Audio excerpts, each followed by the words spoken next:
Cette pauvre petite vivesse vivait sa vie lorsqu'elle a trouvé un homme étendu sur la voie ferrée, prêt à se laisser écraser par le train. Elle essaie de l'en empêcher, mais lorsque le train s'approche, l'homme la tire. Et laissez en commentaire ce que vous pensez qui va se passer et soutenez mon travail en vous abonnant à la chaîne. Il était 3 heures du matin quand Jean-Luc Dubois posa le pied sur le trottoir froid et désert du centre de Paris. Ses pas résonnaient, lourds et traînants, comme s'il portait le monde sur ses épaules. Son costume froissé, sa cravate dénouée et ses yeux rouges racontaient l'histoire d'un homme brisé. 24 heures plus tôt, il était à la tête de l'une des plus grandes entreprises de construction de la région parisienne. Maintenant, il n'avait plus rien. La pluie fine qui tombait semblait se moquer de lui, se mélangeant aux larmes qui s'obstinaient à couler sur son visage.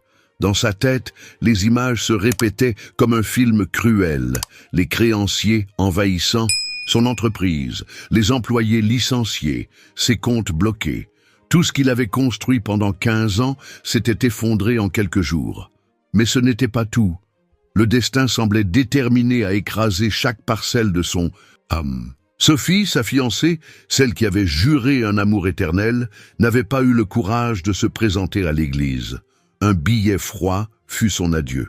« Je ne peux pas me marier avec quelqu'un qui a tout perdu. » Ces mots brûlaient encore dans sa poitrine comme de l'acide. Et puis, comme si cela ne suffisait pas, vint le coup de grâce. L'appel téléphonique qui changea tout. Sa mère, maman Chantal, la seule personne qui avait toujours été à ses côtés, qui l'avait élevé seule, se saignant aux 4 veines pour lui offrir une éducation, était décédée pendant son sommeil. Une crise cardiaque silencieuse l'avait emporté sans qu'il puisse lui dire au revoir, sans une dernière étreinte, sans un dernier « je t'aime ». Jean-Luc titubait dans les rues désertes, son corps se déplaçant par pure inertie.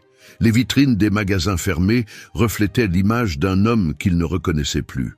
Où était cet entrepreneur confiant qui apparaissait en couverture des magazines économiques? Celui que tous admiraient, enviaient, voulaient imiter? La nuit avançait et il continuait à marcher. 6 heures passèrent et ses pieds enflés protestaient dans ses chaussures de ville. Mais la douleur physique était la bienvenue. Oh! Moins, elle le distrayait de l'agonie qui lui déchirait l'âme.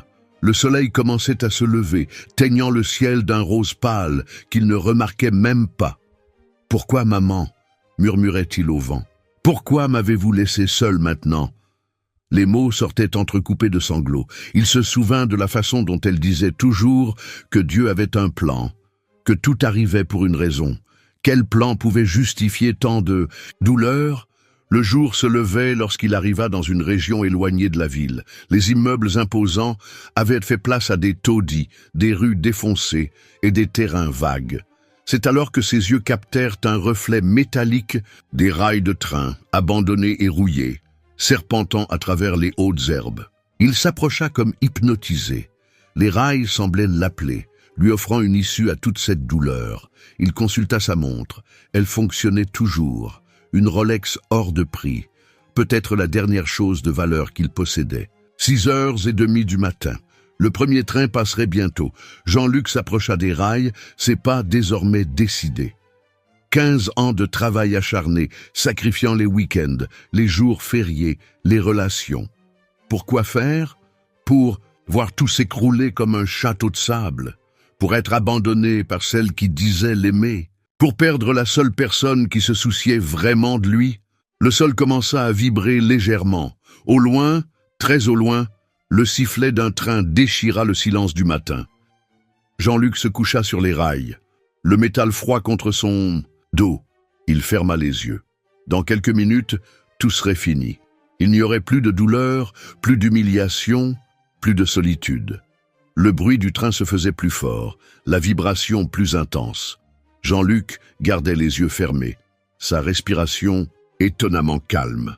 C'était ainsi que cela se terminerait. Le grand entrepreneur Jean-Luc Dubois réduit à un corps sur les rails d'une ligne abandonnée. C'est alors que quelque chose d'inattendu se produisit.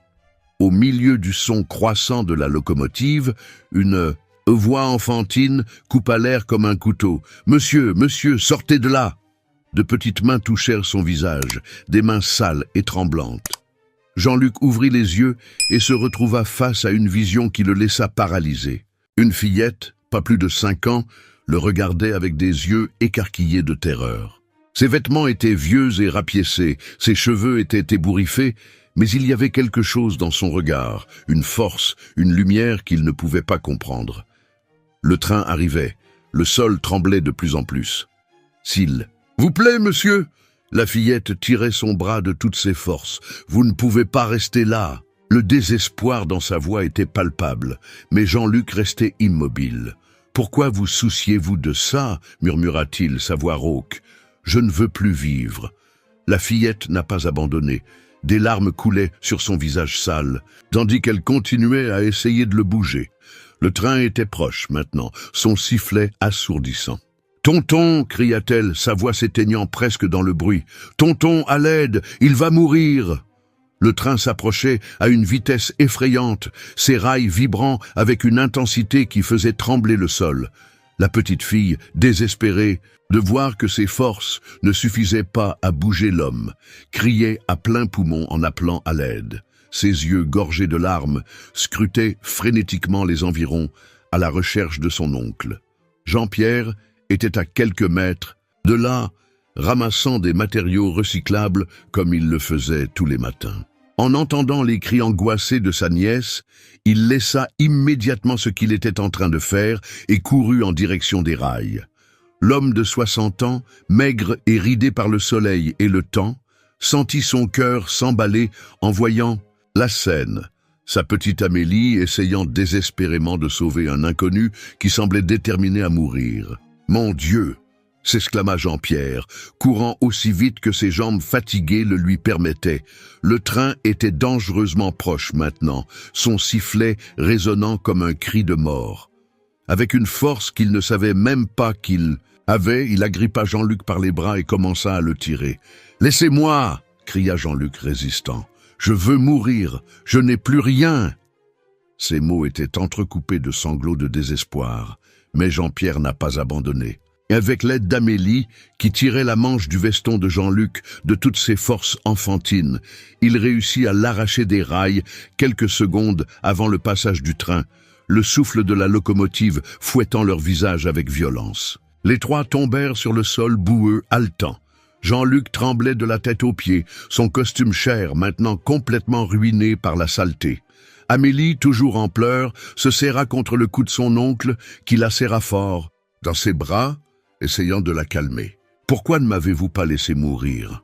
murmura Jean-Luc, sa voix étranglée par l'émotion. « Ne voyez-vous pas que je n'ai plus de raison de vivre ?»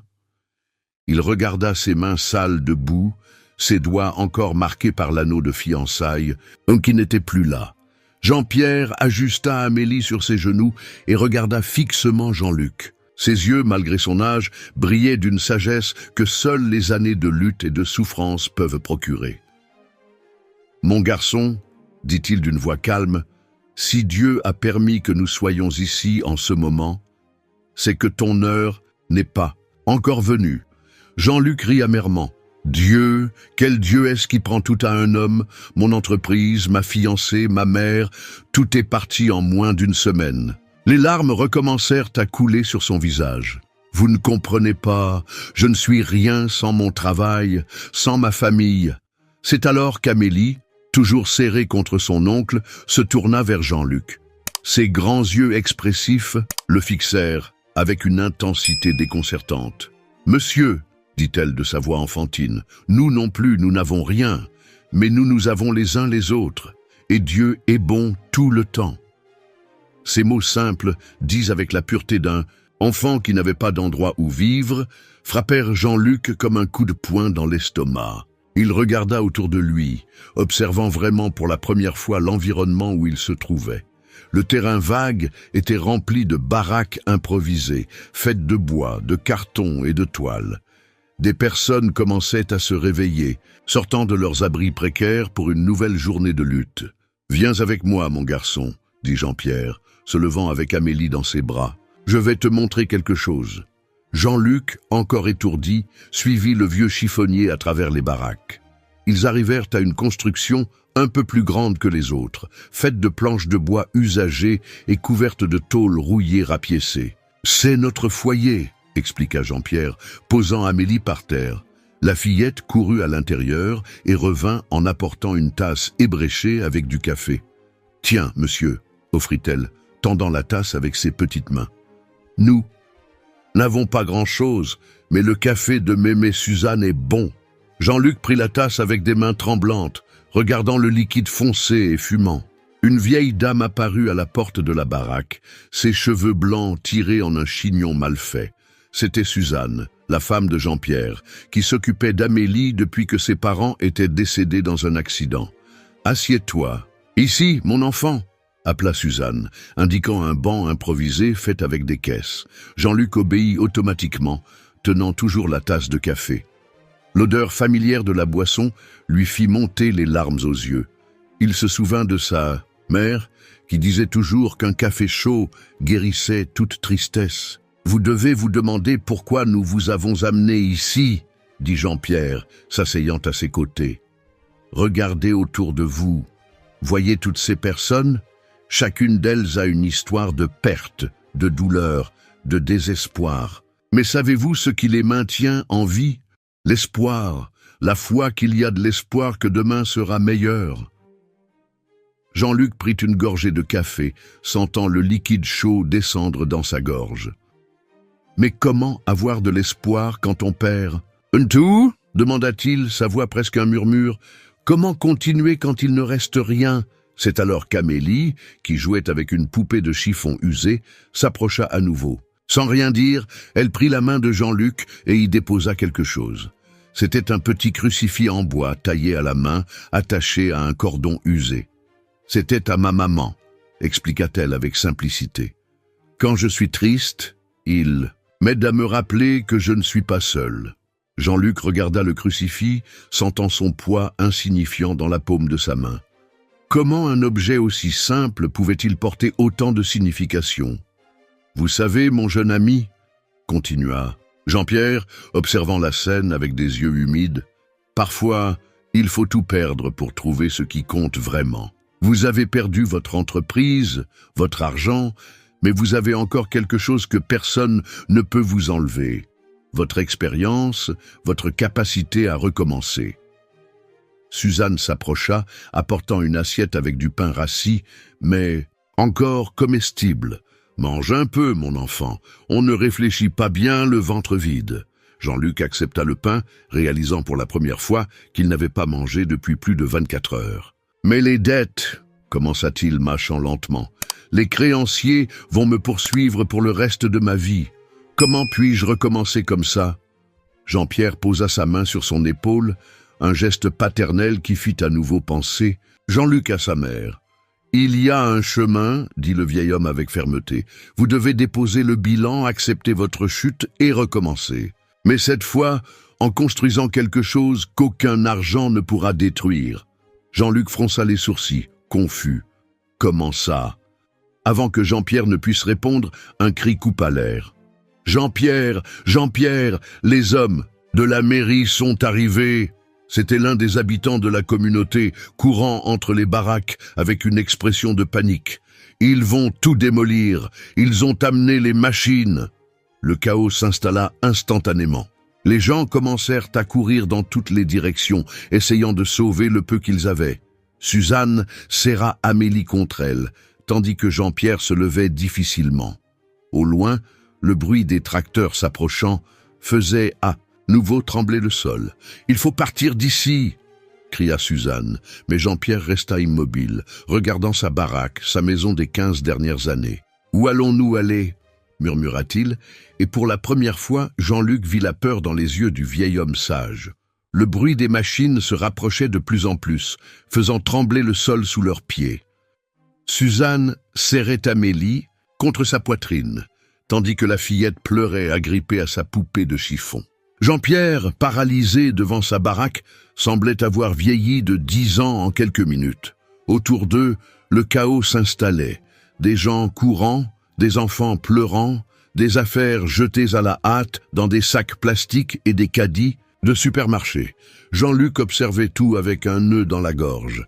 Il y a quelques minutes, il était sur le point de se suicider, convaincu qu'il avait tout perdu.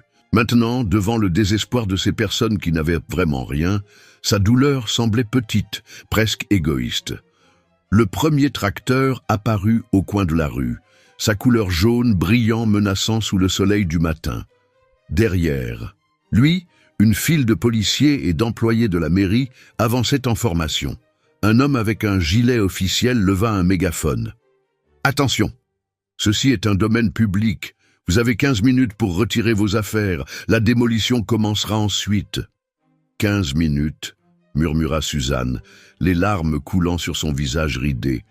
Comment allons-nous tout sortir en 15 minutes? Jean-Pierre sortit finalement de son état de choc et commença à se déplacer, entrant dans la baraque pour essayer de sauver ce qu'il pouvait. C'est alors que quelque chose en Jean-Luc s'éveilla. Peut-être était-ce la tasse de café que cette famille avait partagée avec lui. Peut-être étaient-ce les paroles de sagesse de Jean-Pierre. Ou peut-être était-ce simplement le regard effrayé d'Amélie. Sans réfléchir, il enleva son veston sale et commença à aider. « Dites-moi ce qui est le plus important », dit-il à Suzanne, retroussant les manches de sa chemise. La dame, surprise par son attitude, commença à pointer les rares objets de valeur qu'il possédait, quelques vieilles photos, des papiers, une petite radio qui était la seule source de divertissement de la famille, les quelques vêtements qu'ils avaient. Jean-Luc travaillait frénétiquement, portant ce qu'il pouvait. Ses muscles, habitués uniquement aux réunions dans des bureaux luxueux, protestaient contre l'effort physique. Mais il ne s'arrêta pas. À ses côtés, d'autres habitants de la communauté faisaient de même, formant une chaîne humaine de solidarité. « 5 minutes !» cria l'homme au mégaphone. Le désespoir augmenta. Une dame âgée trébucha en portant un sac, éparpillant ses affaires sur le sol. Sans hésiter, Jean-Luc courut pour l'aider. En ramassant les objets, ses yeux tombèrent sur une carte de travail ancienne. Le nom sur la photo fanée, Marie Dubois, femme de ménage, 30 ans de service. « Vous avez travaillé pendant 30 ans ?» demanda-t-il en lui rendant la carte. Les yeux de la dame se remplirent de larmes. « Oui, mon enfant, j'ai nettoyé des bureaux toute ma vie, mais quand je suis tombé malade, ils m'ont renvoyé, sans retraite, sans rien. J'ai fini ici. » Ces mots frappèrent Jean-Luc comme un coup de poing. Combien de Marie Dubois avait-il renvoyés au fil des ans, préoccupé uniquement par les profits de son entreprise? Combien de vies avait-il affectées sans même penser aux conséquences? Le bruit des tracteurs se rapprochait. Jean-Pierre réussit à sauver la plupart de ses affaires, mais son visage montrait une douleur profonde en voyant l'endroit qu'il appelait chez lui, sur le point d'être détruit. Suzanne tenait Amélie dans ses bras, essayant de calmer la fillette qui n'arrêtait pas de pleurer. « Où allez-vous aller ?» demanda Jean-Luc, portant un carton avec des ustensiles de cuisine. Jean-Pierre secoua la tête, vaincu. « Nous ne savons pas, peut-être sous le périphérique, comme tant d'autres. » À ce moment-là, quelque chose changea en Jean-Luc. L'image d'Amélie dormant sous le périphérique était insupportable. La fillette qui avait sauvé sa vie méritait plus, bien plus. Tout le monde ici méritait plus. « Venez avec moi, dit-il, se surprenant lui-même. J'ai un endroit où vous pouvez rester. » Suzanne et Jean-Pierre se regardèrent, hésitants. « Nous ne pouvons pas accepter, mon enfant, » commença Jean-Pierre. « Nous avons déjà fait beaucoup en vous sauvant aujourd'hui. » « Non, » interrompit Jean-Luc avec fermeté. « Vous n'avez pas seulement sauvé ma vie. Vous m'avez montré qu'il existe encore de la bonté dans le monde, qu'il y a encore de l'espoir. » Il prit la main d'Amélie, qui avait cessé de pleurer, et le regardait avec curiosité. « S'il vous plaît, laissez-moi vous aider. » La première baraque commença à être démolie. Le bruit était assourdissant, se mélangeant aux cris et aux pleurs des habitants. Jean-Pierre regarda sa femme, puis sa nièce, et finalement acquiesça. Il n'y avait pas de temps pour l'orgueil ou l'hésitation.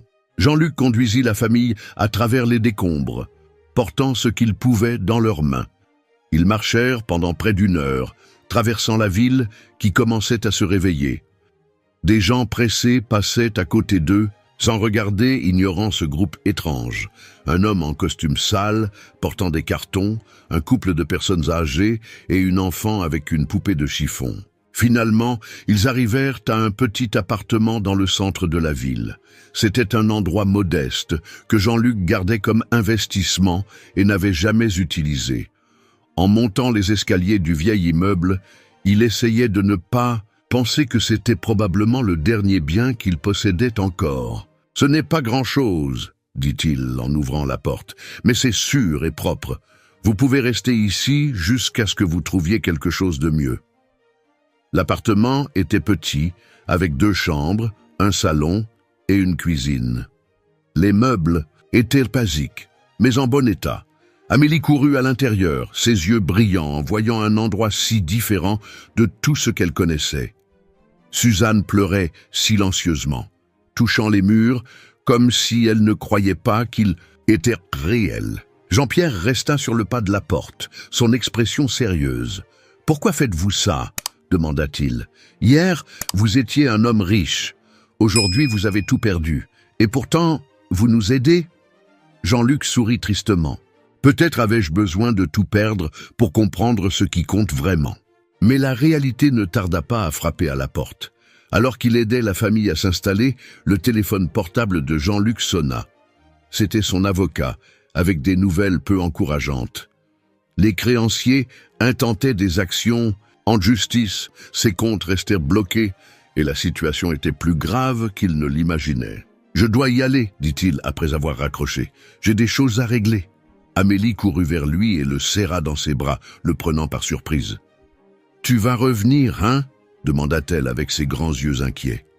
Jean-Luc s'agenouilla pour être à sa hauteur. « Oui, je reviens, » promit-il, bien qu'il ne sache pas comment il tiendrait cette promesse. « Maintenant, vous êtes ma famille aussi. » Les mots sortirent naturellement, et il réalisa qu'ils étaient vrais. En sortant de l'immeuble, Jean-Luc regarda le ciel nuageux. La matinée avait commencé avec lui voulant mourir, et maintenant il était responsable de 3 vies. Le poids de cette responsabilité était immense, mais d'une certaine manière, cela donnait un sens à son existence. Son téléphone portable sonna à nouveau. C'était un numéro inconnu. En répondant, une voix froide de l'autre côté de la ligne fit glacer son sang. « Monsieur Jean-Luc Dubois, ici, c'est de l'hôpital municipal. C'est au sujet de votre mère. Nous avons trouvé quelque chose lors de l'examen post-mortem que vous devez savoir. » Jean-Luc sentit ses jambes flancher en entendant ces mots. Il s'appuya contre le mur de l'immeuble, essayant de contrôler sa respiration qui devenait de plus en plus difficile. « Quoi ? Qu'avez-vous trouvé ?» demanda-t-il d'une voix tremblante. « Monsieur Dubois, il est préférable que vous veniez en personne, » répondit la voix à l'autre bout du fil. « Il y a certaines questions que nous devons éclaircir concernant les derniers jours de maman Chantal. » L'hôpital municipal était de l'autre côté de la ville. Jean-Luc regarda ses chaussures boueuses, ses vêtements sales et froissés. Il n'avait pas d'argent pour un taxi. Ses comptes étaient tous bloqués. Il devrait y aller en bus, chose qu'il n'avait pas faite depuis plus de 15 ans. À l'arrêt de bus, les gens le regardaient avec étrangeté. Un homme en costume sale, avec un regard perdu et des mains tremblantes. Une dame serra même son sac à main plus fort lorsqu'il s'approcha. C'était incroyable de voir comment, en moins de 24 heures, il était passé d'un chef d'entreprise respecté à quelqu'un dont les gens avaient peur. Le bus était bondé. Jean-Luc se tenait en équilibre, se tenant aux barres de métal, sentant les chaos à chaque arrêt. Son estomac se retournait. Non pas à cause du mal des transports, mais à cause de l'anxiété concernant ce qu'il pourrait découvrir au sujet de sa mère. Maman Chantal avait été retrouvée dans son lit, apparemment endormie. Le médecin avait dit que c'était une crise cardiaque silencieuse, qu'elle n'avait pas souffert. Mais maintenant, qu'aurait-il pu découvrir? Pourquoi devait-il lui parler en personne?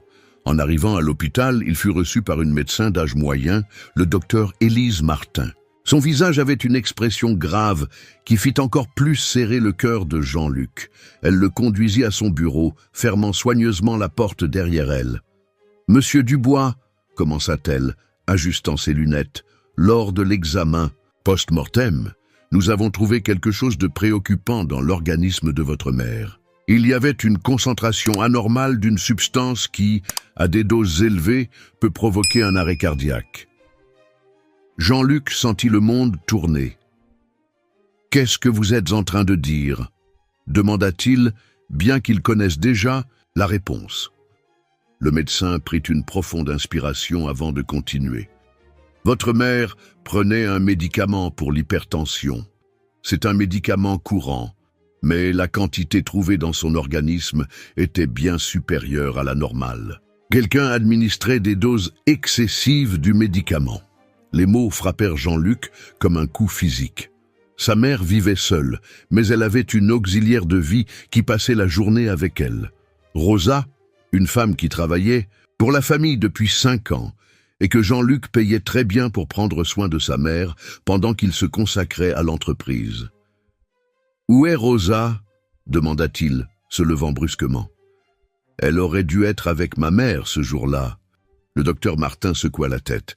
La police a déjà été informée et la recherche. Rosa n'est pas réapparue depuis le jour du décès de votre mère.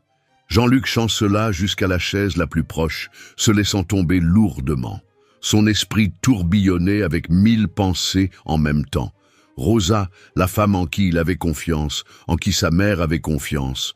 Comment aurait-elle pu faire une chose pareille ? Il y a une autre chose, continua le médecin, sa voix maintenant plus douce. Nous avons trouvé un carnet parmi les effets personnels de votre mère. Il semble qu'elle notait certaines choses, des situations qui l'inquiétaient. Elle remit à Jean-Luc un petit carnet, à la couverture bleue délavée. Il le reconnut immédiatement. Sa mère emportait toujours ce carnet. Elle disait que c'était son confident. Avec des mains tremblantes, il commença à lire les dernières notes. Rosa agit étrangement. Elle pose beaucoup de questions sur Jean-Luc, sur l'entreprise. Aujourd'hui, je l'ai entendu au téléphone parler de documents importants.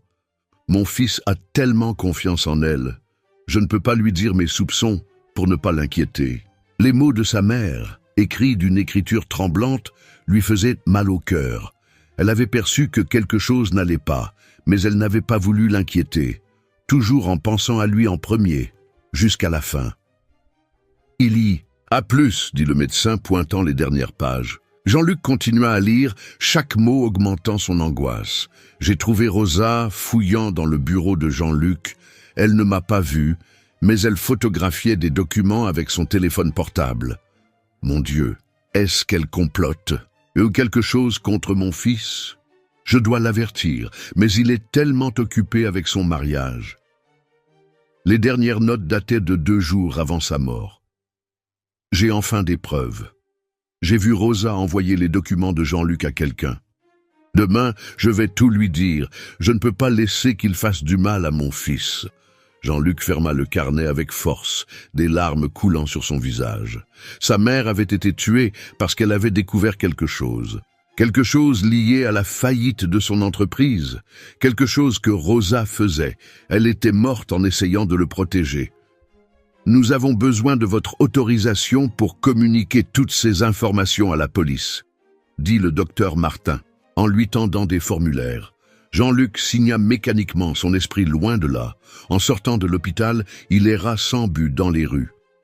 La douleur de la perte de sa mère, qui était déjà immense, était maintenant mêlée à la culpabilité et à la colère. S'il n'avait pas été si occupé par l'entreprise, si concentré sur le fait de gagner de l'argent, peut-être aurait-il remarqué ce qui se passait. Peut-être que sa mère serait encore en vie.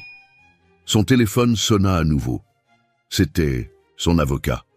« Jean-Luc, nous avons découvert quelque chose. Quelqu'un de l'intérieur de l'entreprise transmettait des informations à nos concurrents depuis des mois. Des données confidentielles, des stratégies commerciales, tout. C'est comme ça qu'ils ont réussi à nous faire tomber si vite. » Jean-Luc faillit laisser tomber le téléphone. Rosa ne travaillait pas seulement chez lui. Elle avait également accès à son bureau dans l'entreprise car elle apportait fréquemment des documents à sa mère pour qu'elle les signe. Elle avait été placée là depuis le début pour le détruire, Chancelant jusqu'à un banc public, Jean-Luc s'assit, sentant le poids du monde sur ses épaules. Sa mère avait été assassinée pour avoir tenté de le protéger. Son entreprise avait été détruite par quelqu'un en qui il avait confiance. Et maintenant, il n'avait plus rien sauf... Ses pensées volèrent vers le petit appartement où il avait laissé Jean-Pierre, Suzanne et Amélie. Des personnes qui n'avaient rien, mais qui avaient partagé le peu qu'elles avaient avec lui, qui avaient sauvé sa vie non seulement physiquement, mais spirituellement. C'est alors que son téléphone sonna une fois de plus. C'était un numéro masqué. En répondant, une voix masculine, grave et menaçante, fit glacer son sang. « Monsieur, Jean-Luc Dubois, nous savons que vous enquêtez sur la mort de votre mère. Je vous suggère d'arrêter immédiatement. Il y a plus de gens impliqués que vous ne l'imaginez, et il ne serait pas heureux de savoir que vous fouinez. Ce serait dommage qu'il arrive quelque chose à cette famille que vous venez d'héberger. » Jean-Luc sentit son corps entier se figer en entendant cette menace.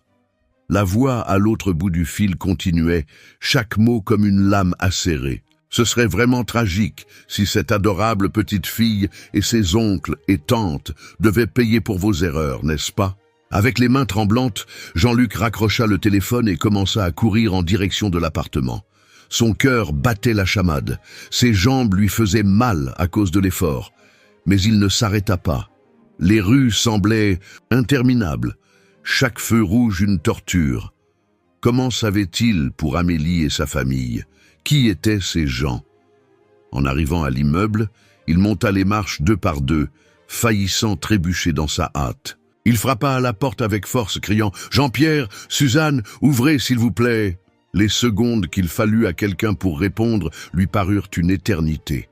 Suzanne ouvrit la porte, ses yeux écarquillés d'inquiétude. « Qu'est-ce qu'il y a, mon enfant? Pourquoi toute cette agitation ?» Jean-Luc entra rapidement, fermant la porte derrière lui. Ses yeux balayèrent l'appartement, cherchant. « Où est Amélie ?» demanda-t-il, sa voix trahissant sa panique. Suzanne montra la chambre du doigt. « Elle dort.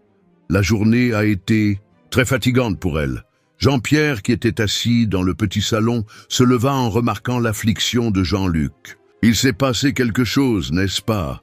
demanda le vieil homme, sa voix calme mais inquiète. Jean-Luc s'effondra sur une chaise, essayant de reprendre son souffle. Comment expliquer à ces personnes si bonnes qu'il les avait mises en danger? « Ma mère, commença-t-il, sa voix étranglée. Elle n'est pas morte de cause naturelle. Quelqu'un l'a tuée. » Suzanne porta ses mains à sa bouche, horrifiée, tandis que Jean-Pierre s'asseyait lentement, son visage grave. Jean-Luc continua, les mots sortant en cascade. « Elle a découvert quelque chose sur des gens qui étaient en train de saboter mon entreprise. Et maintenant, ces mêmes personnes, ils savent pour vous. Ils ont fait des menaces. » Ses mains tremblaient tandis qu'il passait ses doigts dans ses cheveux ébouriffés. « Mon Dieu !» murmura Suzanne, faisant le signe de croix. Jean-Pierre resta silencieux pendant un moment, son visage ridé, fronçant en concentration. Finalement, il parla « Nous devons partir d'ici. »« Non !» protesta Jean-Luc, « cet appartement est sûr, je peux vous protéger. » Mais même lui savait que ses paroles sonnaient creuses. Comment pouvait-il protéger quelqu'un alors qu'il ne parvenait même pas à se protéger lui-même? C'est alors qu'un bruit venant de la chambre attira l'attention de tous. Amélie se tenait sur le pas de la porte, ses yeux somnolents et confus. « Tonton Jean-Luc !» appela-t-elle de sa voix enfantine. « Pourquoi tout le monde crie ?» Avant que quiconque ne puisse répondre, un son de verre brisé emplit l'appartement. Quelque chose avait été jeté à travers la fenêtre du salon. Jean-Luc agit par instinct, courant vers Amélie et la prenant dans ses bras, tandis que Jean-Pierre tirait Suzanne loin des éclats. Sur le sol, parmi les débris de verre, il y avait une pierre enveloppée dans un papier. Avec les mains tremblantes, Jean-Luc le déplia. Le message était court et direct.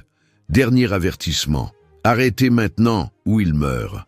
Amélie se mit à pleurer, agrippée au cou de Jean-Luc. Suzanne tremblait, soutenue par Jean-Pierre, qui conservait un calme surprenant face à la situation. « Nous devons partir tout de suite, » dit-il avec fermeté. « Mais où aller ?» demanda Suzanne, sa voix brisée.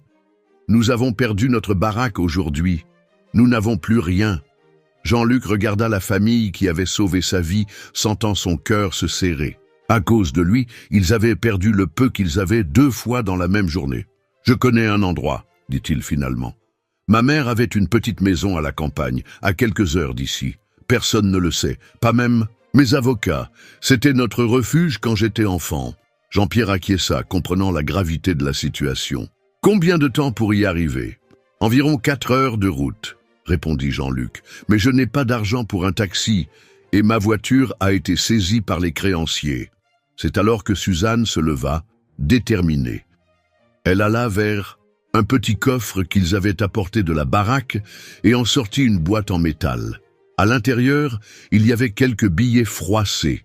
« Ce sont nos économies, » expliqua-t-elle. « Nous les avons gardés pendant des années au cas où Amélie aurait besoin d'un médecin. » Jean-Luc sentit les larmes lui monter aux yeux. Cette famille, qui n'avait pratiquement rien, avait gardé de l'argent en pensant à l'avenir d'une enfant qui n'était même pas la leur par le sang.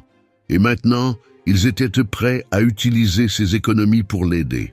« Je ne peux pas accepter, » commença-t-il, mais Jean-Pierre l'interrompit. « Ce n'est pas le moment d'être fier, mon enfant. Nous sommes tous ensemble là-dedans maintenant. » Le vieil homme prit la petite valise où ils rangeaient leurs vêtements. Allons-y avant qu'il ne soit trop tard. En aidant la famille à rassembler les quelques affaires qu'ils possédaient, Jean-Luc ne pouvait s'empêcher de penser à la façon dont la vie faisait des tours et des détours. Il y a moins de 24 heures, il était un chef d'entreprise millionnaire sur le point de se marier. Maintenant, il fuyait au milieu de la nuit avec une famille d'inconnus qui était devenue son seul refuge. Suzanne prépara un petit paquet avec du pain et de l'eau pour le voyage. Amélie, toujours effrayée, ne lâchait pas sa poupée de chiffon. Jean-Pierre vérifiait chaque coin de l'appartement, s'assurant qu'il n'oubliait rien d'important. Avant de partir, Jean-Luc prit le carnet de sa mère qui était encore dans sa poche. Ces pages contenaient la vérité sur sa mort, et il jura silencieusement qu'il ne se reposerait pas tant qu'il n'aurait pas découvert qui étaient les responsables. Ils descendirent les escaliers en silence, comme des ombres dans la nuit. Dans la rue, l'air était lourd et humide, annonçant la pluie. Jean-Luc portait Amélie dans ses bras, tandis que Jean-Pierre aidait Suzanne, qui boitait légèrement à cause d'une ancienne blessure au genou. Ils trouvèrent un taxi après plusieurs tentatives. De nombreux chauffeurs refusaient de s'arrêter en voyant le groupe étrange. Un homme en costume sale, un couple de personnes âgées et une enfant avec une poupée usée. Finalement, un monsieur aux cheveux gris accepta de les emmener. Pendant le trajet, Amélie s'endormit dans les bras de Jean-Luc, épuisée par les événements de la journée. Suzanne priait à voix basse, ses mains entrelacées sur ses genoux. Jean-Pierre regardait par la fenêtre, son visage reflété dans la vitre, montrant une expression d'inquiétude qu'il tentait de cacher. La pluie commença à tomber, d'abord une bruine fine, puis plus forte. Le chauffeur alluma l'essuie-glace, son mouvement monotone marquant le temps comme un métronome. Jean-Luc observait les gouttes ruisseler sur la vitre, chacune semblant emporter un morceau de sa vie antérieure. Soudain, un phare puissant surgit derrière eux. Une voiture noire s'approchait à grande vitesse. Le cœur de Jean-Luc s'emballa. Serait-ce une coïncidence ou était-il suivi? La voiture se mit à la hauteur du taxi pendant un moment, et Jean-Luc put voir le conducteur, un homme avec des lunettes de soleil, malgré la nuit, qui le fixa pendant une seconde avant d'accélérer et de disparaître dans l'obscurité. « Vous avez vu cette voiture ?» demanda-t-il au chauffeur de taxi. Le monsieur acquiesça, son visage tendu. « Oui, je l'ai vue. Elle nous colle depuis une vingtaine de minutes. J'ai pensé qu'il valait mieux ne pas commenter pour ne pas vous effrayer. » La pluie tombait plus fort maintenant, transformant la route en un miroir noir et traître. Le chauffeur de taxi, qui se présenta comme Monsieur Georges, gardait les yeux fixés sur le rétroviseur, attentif à tout mouvement suspect. La voiture noire avait disparu depuis quelques minutes, mais la sensation de danger restait dans l'air comme un parfum toxique. Amélie dormait agitée dans les bras de Jean-Luc, murmurant des mots incompréhensibles dans son sommeil. De temps en temps, elle serrait plus fort sa poupée de chiffon, comme si le jouet pouvait la protéger des cauchemars. Suzanne continuait, ses prières à voix basse, le chapelet enroulé autour de ses doigts, noueux, dansant, avec le mouvement de la voiture. « Y a-t-il un autre chemin pour y arriver » demanda Jean-Pierre à Jean-Luc, sa voix un murmure, pour ne pas réveiller la fillette. Jean-Luc fronça les sourcils, essayant de se souvenir des voyages qu'il faisait avec sa mère quand il était enfant. « Il y a une route secondaire, » répondit-il après un moment. « Elle est plus longue et n'est pas asphaltée, mais peut-être qu'elle est plus sûre maintenant. » Monsieur Georges acquiesça, comprenant la situation sans avoir besoin de plus d'explications. « Dites-moi où tourner, » dit-il, ralentissant pour chercher l'entrée de la route alternative. Quelques kilomètres plus loin, un panneau rouillé indiquait la déviation. Le taxi s'engagea sur le chemin de terre, maintenant transformé en boue par la pluie. Le véhicule cahotait violemment, faisant gémir Suzanne à chaque soubresaut. L'obscurité était presque totale, brisée seulement par les phares de la voiture et par des éclairs occasionnels qui illuminaient le ciel. C'est durant l'un de ces éclairs que Jean-Luc vit quelque chose qui fit arrêter son cœur, une croix de bois au bord du chemin, couverte de fleurs fanées. L'endroit exact où 20 ans plus tôt, son père avait eu l'accident qui lui avait coûté la vie. « Arrêtez la voiture » demanda-t-il subitement. Monsieur Georges freina, surpris par la demande soudaine. « Il s'est passé quelque chose ?» Jean-Luc ne répondit pas immédiatement. Ses yeux étaient fixés sur la croix, des souvenirs enfouis depuis longtemps remontant à la surface. « C'est ici que j'ai perdu mon père », dit-il finalement, sa voix étranglée. « Je n'avais que 12 ans. Il revenait d'un voyage d'affaires quand il a perdu le contrôle de la voiture dans ce virage. » Jean-Pierre posa une main sur son épaule, un geste silencieux de compréhension. « Après ça, » continua Jean-Luc, « ma mère et moi sommes allés vivre dans cette maison où nous allons. Elle disait que nous devions nous éloigner de la ville, des souvenirs. Nous sommes restés là pendant 2 ans, jusqu'à ce que... C'est... » voix faiblie. « Jusqu'à ce que quoi, mon enfant ?» demanda Suzanne gentiment, son visage bon, illuminé par la faible lumière du tableau de bord de la voiture. Jean-Luc prit une profonde inspiration avant de continuer. « Jusqu'à ce qu'un jour, des hommes arrivent en disant que mon père avait des dettes. Ils ont menacé de prendre la maison, ils ont dit que nous allions à la rue. Ma mère a vendu tout ce que nous avions pour payer, sauf cette petite maison qu'elle a gardée cachée. » Amélie bougea sur ses genoux, ouvrant les yeux endormis. « Pourquoi as-tu arrêté la voiture, tonton Jean-Luc » demanda-t-elle, se frottant les yeux. Il sourit tristement, rangeant une mèche de cheveux de la fillette. « Juste en train de me souvenir de certaines choses, ma petite. » C'est alors qu'un bruit attira l'attention de tous. Des phares surgirent dans le virage derrière eux. La voiture noire les avait retrouvés. « Vite !» cria Jean-Pierre. « Nous devons partir d'ici !» Monsieur Georges accéléra autant qu'il pouvait sur le chemin boueux. Le taxi dérapait dangereusement, mais il gardait le contrôle avec l'habileté de quelqu'un qui connaissait bien son métier. La voiture poursuivante se rapprochait de plus en plus, ses phares hauts aveuglant à travers le rétroviseur. Suzanne serra Amélie dans ses bras, qui commença à pleurer effrayée. Jean-Luc se sentait impuissant, il avait mis cette famille en danger, et maintenant, il ne savait pas comment les protéger. Jean-Pierre conservait un calme surprenant, ses yeux attentifs cherchant une issue. « Là !» cria le vieil homme soudainement, pointant un sentier latéral presque invisible dans l'obscurité. « On dirait un ancien chemin de ferme !» Monsieur Georges tourna brusquement, s'engageant sur le sentier étroit. Des branches frappaient les côtés de la voiture, éraflant la peinture. La voiture poursuivante dépassa l'entrée du sentier, ses freins crissant dans la boue. Pendant un moment, tout le monde respira soulagé. Mais la sensation de sécurité dura peu. Ils entendirent bientôt le bruit de l'autre véhicule revenant. « Nous n'allons pas réussir à les semer longtemps, » dit Monsieur Georges, ses mains serrant le volant avec force. Et le carburant s'épuise. L'information tomba comme une bombe à l'intérieur du taxi. Ils étaient au milieu de nulle part, sans essence, poursuivis par des gens prêts à tuer.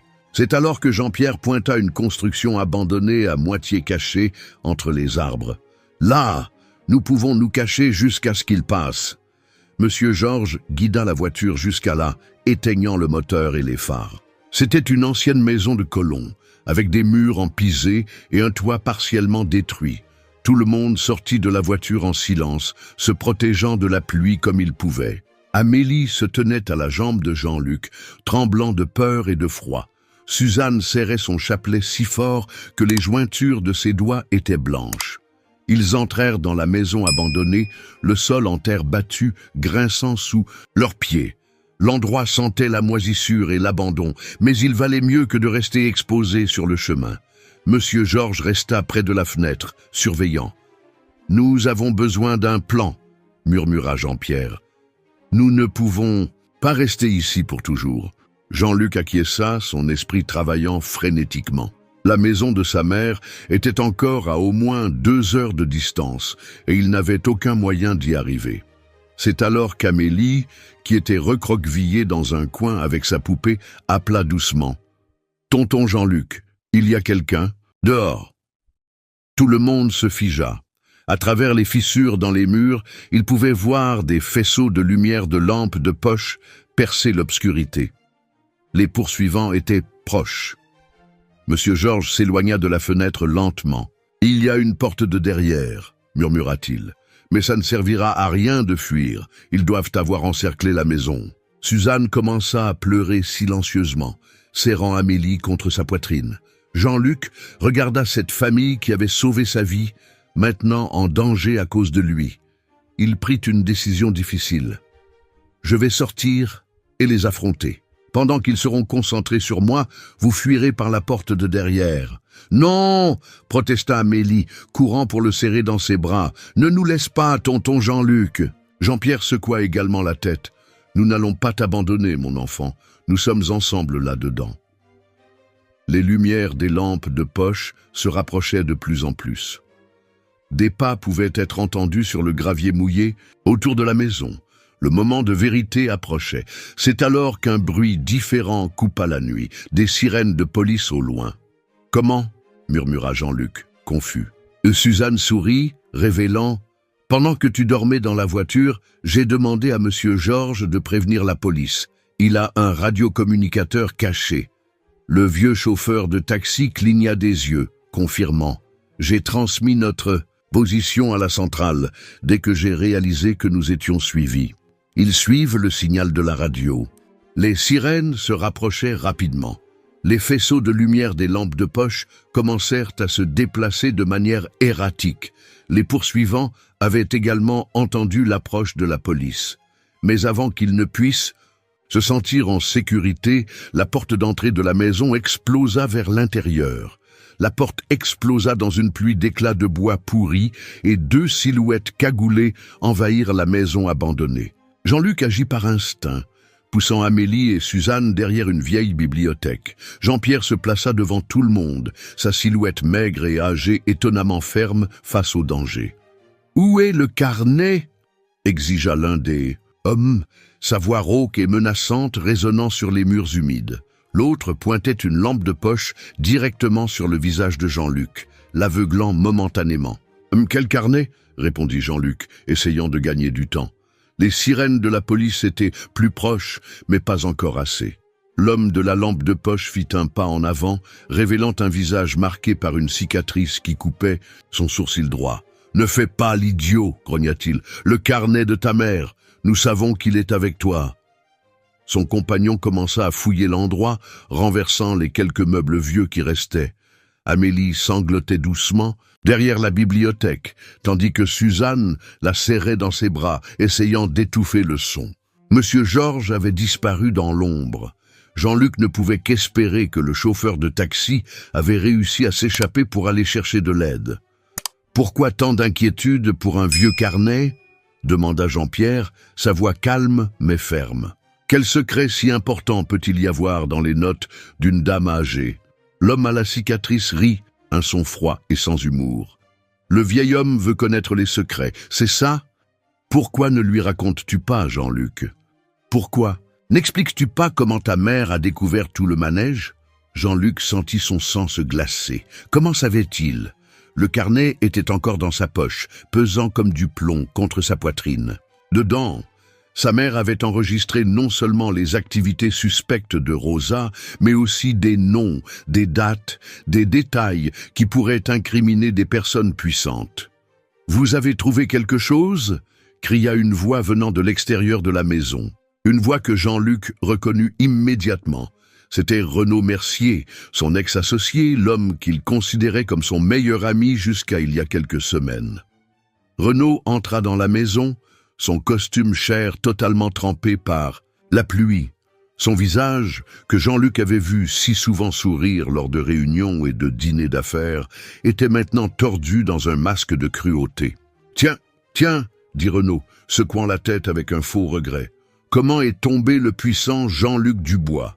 D'abord l'entreprise, puis la fiancée, la mère, et maintenant tu te caches avec des miséreux dans des maisons abandonnées. »« Toi !» murmura Jean-Luc, la compréhension le frappant comme un coup de poing. « C'est toi qui as tout planifié? La faillite, Rosa, la mort de ma mère ?» Renaud sourit, un sourire froid qui n'atteignait pas ses yeux. « Ne sois pas dramatique. Jean-Luc, les affaires sont les affaires. Ton entreprise valait beaucoup plus brisée que fonctionnant. Et quant à ta mère, eh bien, elle n'aurait pas dû être aussi curieuse. » La colère explosa dans la poitrine de Jean-Luc comme une tempête. Il s'avança contre Renaud, mais les deux hommes de main le retinrent avant qu'il ne puisse l'atteindre. Jean-Pierre essaya d'intervenir, mais il fut poussé violemment, tombant lourdement contre le mur. « Tonton Jean-Pierre !» cria Amélie, sortant de sa cachette avant que Suzanne ne puisse la retenir. La fillette courut vers le vieil homme qui s'efforçait de se relever. Renaud observa la scène avec intérêt clinique. « Alors, c'est cette petite fille qui t'a sauvé la vie sur les rails du train? Intéressant comme le destin fonctionne, n'est-ce pas? Elle t'a sauvé ce matin, mais maintenant... » Il laissa la phrase en suspens, la menace implicite faisant trembler Jean-Luc de rage et de peur. « Laissez-les tranquilles, » implora Jean-Luc. « Ils n'ont rien à voir avec ça. Le carnet est avec moi, je le donne, mais laissez-les partir. »« Noble de ta part, » se moqua Renaud. « Mais je ne crois pas. Ils ont vu nos visages, ils en savent trop. Nous ne pouvons pas laisser de témoins. » Il fit un geste à ses hommes. « Fouillez l'endroit, trouvez le carnet. Ensuite, nous nous occupons d'eux. » C'est à ce moment-là que quelque chose d'extraordinaire se produisit. Suzanne, la douce et tranquille Suzanne, fit un pas en avant. Dans ses mains, il y avait son chapelet, les perles de bois brillant faiblement dans la lumière des lampes. De poche. « Vous savez, commença-t-elle, sa voix tremblant légèrement, j'ai passé toute ma vie à prier pour des miracles. J'ai prié quand nous avons perdu notre baraque, j'ai prié quand Amélie est devenue orpheline, j'ai prié tous les soirs dans notre taudis. » Elle fit un pas de plus, affrontant Renaud. « Mais j'ai appris que Dieu ne fait pas de miracles seul. Il utilise des personnes. » Renaud rit. « Et qu'est-ce que cela importe maintenant, vieille ?» Suzanne sourit, un sourire serein qui ne correspondait pas à la tension du moment.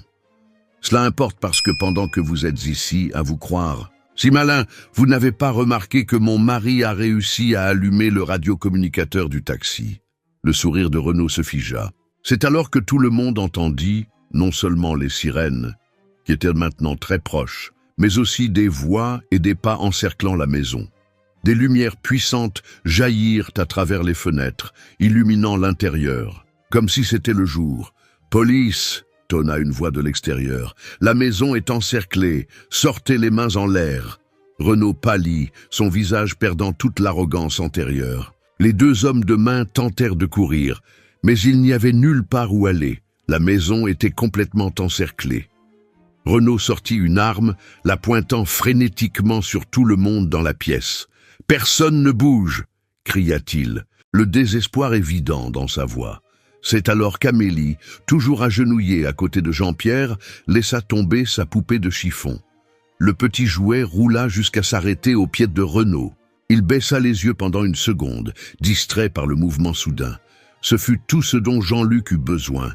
D'un mouvement rapide, il se jeta sur son ex-associé, le renversant au sol. L'arme partit, la balle perdue atteignant le plafond. Pourri! Les deux hommes roulèrent sur la terre battue, luttant pour le contrôle de l'arme. La police envahit la maison à ce moment-là, maîtrisant rapidement les hommes de main. Mais Jean-Luc remarqua à peine, toute son attention était concentrée sur Renaud, à faire payer cet homme pour ce qu'il avait fait à sa mère. « Jean-Luc, arrête !» cria Amélie, sa voix perçant à travers le brouillard de rage qui le consumait. « Ne fais pas ça! Mémé Chantal n'aurait pas voulu ça !» Ces mots, dits avec l'innocence et la sagesse que seul un enfant possède, frappèrent Jean-Luc comme un éclair. Sa mère n'aurait vraiment pas voulu qu'il devienne un meurtrier. Lentement, il relâcha Renaud, laissant les policiers le menotter. Quand tout fut fini, quand Renaud et ses hommes furent emmenés, quand les policiers commencèrent à recueillir les témoignages, Jean-Luc s'assit sur le sol de la vieille maison, épuisé physiquement et émotionnellement. Amélie vint vers lui, prenant sa main avec ses petites mains sales. « Tonton Jean-Luc, dit-elle doucement, tu as été très courageux. » Il sourit à travers ses larmes, serrant la fillette dans ses bras. « Non, ma petite, vous avez été les courageux. Toi, tonton Jean-Pierre, mémé Suzanne, vous êtes les vrais héros de cette histoire. » Suzanne et Jean-Pierre se joignirent à l'étreinte, formant un cercle protecteur autour de lui et d'Amélie. Dehors, la pluie commençait à faiblir, et les premiers rayons de soleil du matin perçaient des nuages. Mais alors, l'un des policiers s'approcha, son visage grave. « Monsieur Dubois, nous avons besoin de votre aide. Nous avons trouvé quelque chose dans la voiture de Renaud Mercier, quelque chose qui pourrait expliquer beaucoup plus que nous ne l'imaginions. » Le policier conduisit Jean-Luc jusqu'à la voiture de Renaud, garée à quelques mètres de la maison abandonnée. La pluie avait complètement cessé maintenant, mais l'air restait lourd et humide. Sur la banquette arrière du véhicule, une mallette en cuir cher était ouverte, révélant son contenu, des dizaines de photographies anciennes. « Nous avons trouvé ça en fouillant la voiture », expliqua le policier. « Nous avons pensé que vous devriez voir. » Jean-Luc prit les photos avec les mains tremblantes. La première montrait sa mère, maman Chantal, beaucoup plus jeune, à côté d'un homme qu'il ne reconnut pas immédiatement. « Attendez », murmura-t-il, approchant la photo de la lumière. L'homme, il y avait quelque chose de familier chez lui, les mêmes yeux, la même forme de visage. C'était son père, mais pas comme il s'en souvenait. Sur la photo, son père avait l'air nerveux, inquiet, très différent du chef d'entreprise confiant que Jean-Luc avait connu dans son enfance. La date au verso de la photo attira son attention. Elle datait de 3 jours avant l'accident qui coûta la vie à son père. Il y avait aussi une note, écrite d'une écriture précipitée, « Dernière tentative. Il ne va pas accepter. » Jean-Luc sentit un frisson parcourir son dos. « Il y a plus », dit le policier en désignant le dossier. Jean-Luc continua d'examiner les photos. Chaque image semblait raconter une partie d'une histoire qu'il n'avait jamais connue. Son père en réunion, avec des hommes à l'air louche. Maman Chantal pleurant devant une banque. Des documents échangés lors de rencontres secrètes. « Qu'est-ce que tout cela signifie ?» demanda Jean-Luc, plus pour lui-même que pour le policier. C'est alors qu'une voix familière répondit derrière lui. « Cela signifie que l'histoire se répète, mon garçon. » Jean-Luc se retourna pour trouver Jean-Pierre debout là, son visage fatigué, affichant une expression de profonde compréhension. Le vieil homme s'approcha, boitant légèrement, conséquence de sa chute lors de la bagarre à la maison. « De quoi parlez-vous, monsieur Jean-Pierre » Le vieil homme soupira, prenant une des photos. « Il y a 20 ans, je travaillais comme agent d'entretien à la banque où votre père avait un compte. J'ai vu beaucoup de choses se passer dans les couloirs, après les heures de bureau. Des gens comme Renaud Mercier ont toujours existé, mon garçon.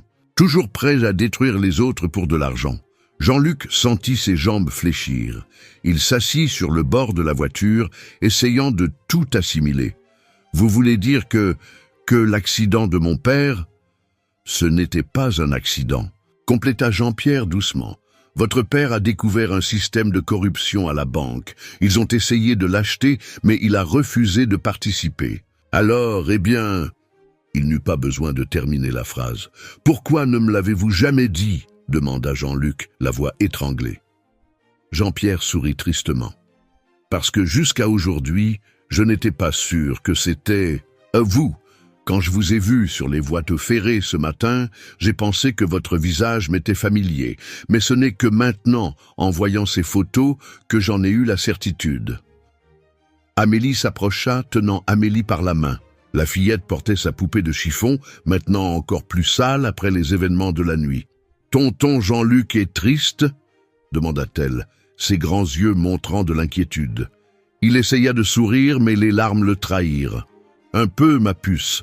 Parfois, la vérité fait mal. » Amélie lâcha la main de Amélie et alla vers lui, tendant sa poupée. « Quand je suis triste, je serre Marie dans mes bras.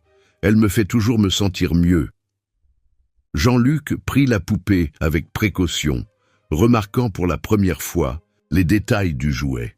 Il y avait quelque chose de familier en elle, le tissu, les boutons utilisés comme yeux, la petite broderie sur la robe.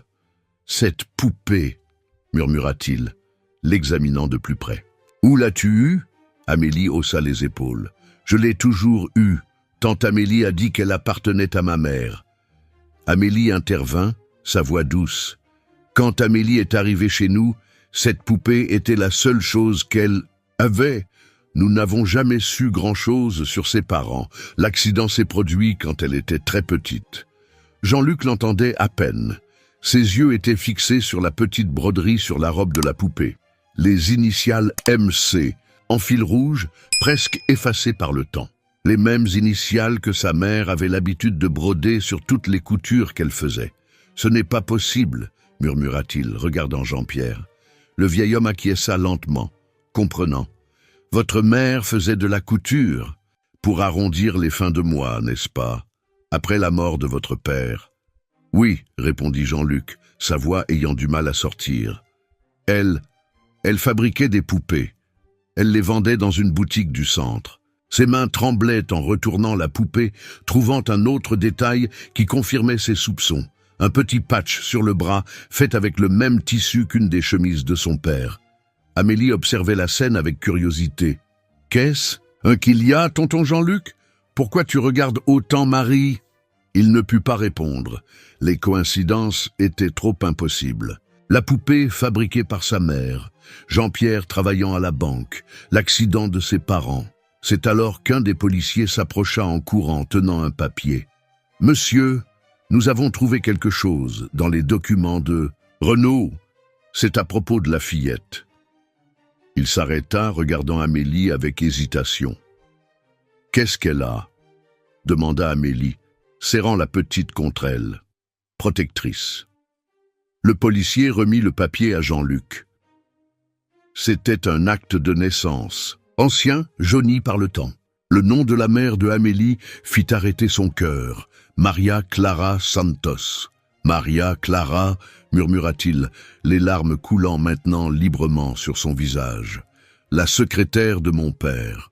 Elle a disparu peu de temps après l'accident.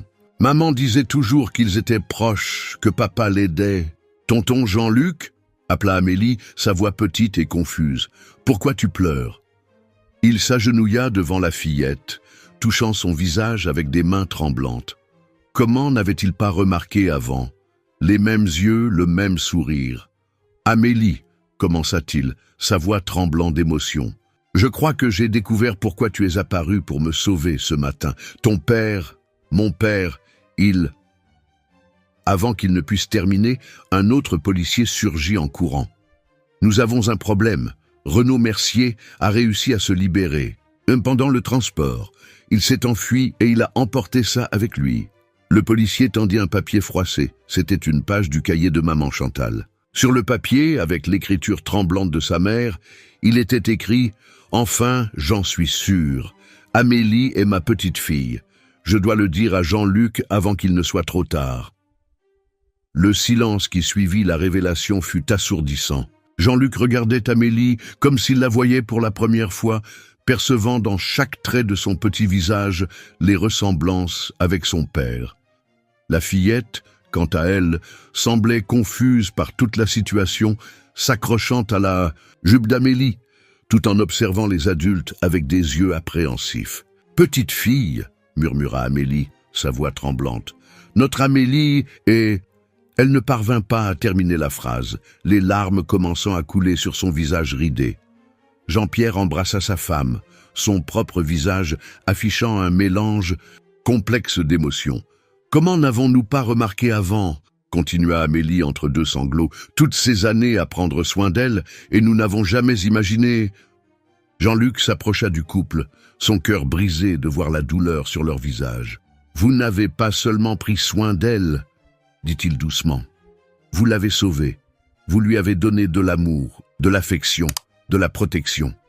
Vous avez fait ce que notre famille aurait dû faire. » Sa voix se brisa sur la dernière phrase, le poids de la culpabilité écrasant sa poitrine. Amélie, qui jusque-là observait tout en silence, finit par parler. « Tonton Jean-Luc, ça veut dire que tu es mon oncle de vrai ?»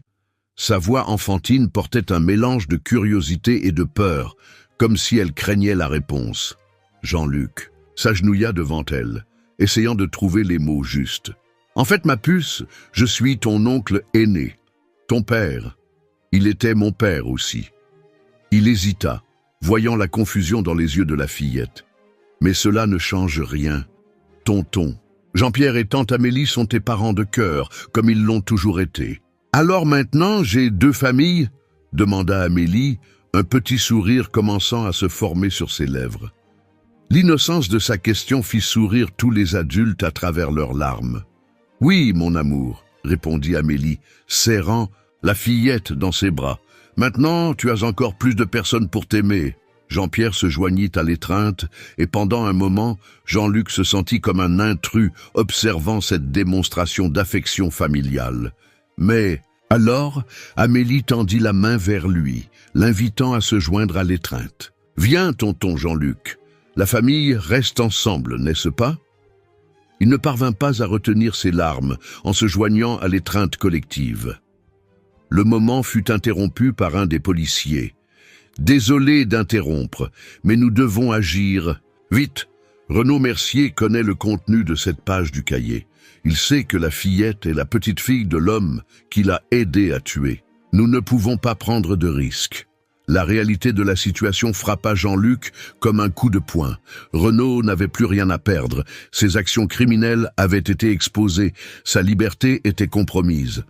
Un homme dans cette situation était capable de tout. « Nous devons vous sortir d'ici, » dit-il, son instinct de protection prenant le dessus. « La maison de ma mère n'est plus sûre. Renaud peut connaître l'endroit. »« Mais où allons-nous » demanda Amélie, serrant Amélie encore plus fort contre elle. C'est alors que Monsieur Georges, le chauffeur de taxi qui était resté discrètement à l'écart pendant toute la révélation, fit un pas en avant. « J'ai une suggestion, » dit-il. « Ma sœur a une ferme à quelques heures d'ici. C'est un endroit isolé, difficile à trouver si vous ne connaissez pas le chemin. Je peux vous y emmener. » Avant qu'il ne puisse répondre, un des policiers qui examinait la voiture de Renaud s'approcha en courant. « Nous avons trouvé autre chose, » dit-il en tendant une enveloppe. « Ce sont des documents sur un compte bancaire à l'étranger. Et il y a d'autres photos. » Jean-Luc ouvrit l'enveloppe avec des mains tremblantes. Les nouvelles photos étaient plus récentes, montrant sa mère dans les derniers mois de sa vie. Il y avait des images d'elle sortant de la banque, parlant à des gens dans la rue, et Jean-Luc se figea en voyant une photo en particulier. C'était sa mère, assise sur un banc public, parlant à une femme qu'il reconnut immédiatement, Rosa, l'aide à domicile. Mais il y avait quelque chose d'étrange dans l'image. Les deux semblaient tendus, et Rosa tenait quelque chose dans ses mains. Cela semblait être de l'argent. « Regardez la date », pointa le policier. La photo avait été prise 3 jours avant la mort de maman Chantal. Au verso, il y avait une annotation de la main de Renaud. « La vieille a tout découvert. Rosa a échoué. Nous devons agir vite. »« Ma mère !» murmura Jean-Luc, la compréhension, le frappant comme une vague. Elle enquêtait de son côté. Elle a dû découvrir Rosa, tout le stratagème, et Amélie. Et elle l'a payé de sa vie, compléta Jean-Pierre gravement. Tout comme votre père il y a 20 ans. Un bruit de moteur qui s'emballe attira l'attention de tous. Une voiture passa à toute vitesse sur la route principale, non loin de là. Pendant un bref instant, Jean-Luc vit le visage du conducteur Illuminé par les premiers rayons du soleil, c'était Renaud. « Il se dirige vers la ville !» cria un des policiers en courant vers sa voiture. Mais Jean-Luc perçut quelque chose de différent dans le regard de son ex-associé lorsque leurs yeux se croisèrent. Ce n'était pas le regard de quelqu'un qui fuyait, c'était le regard de quelqu'un qui avait un plan. « Non !»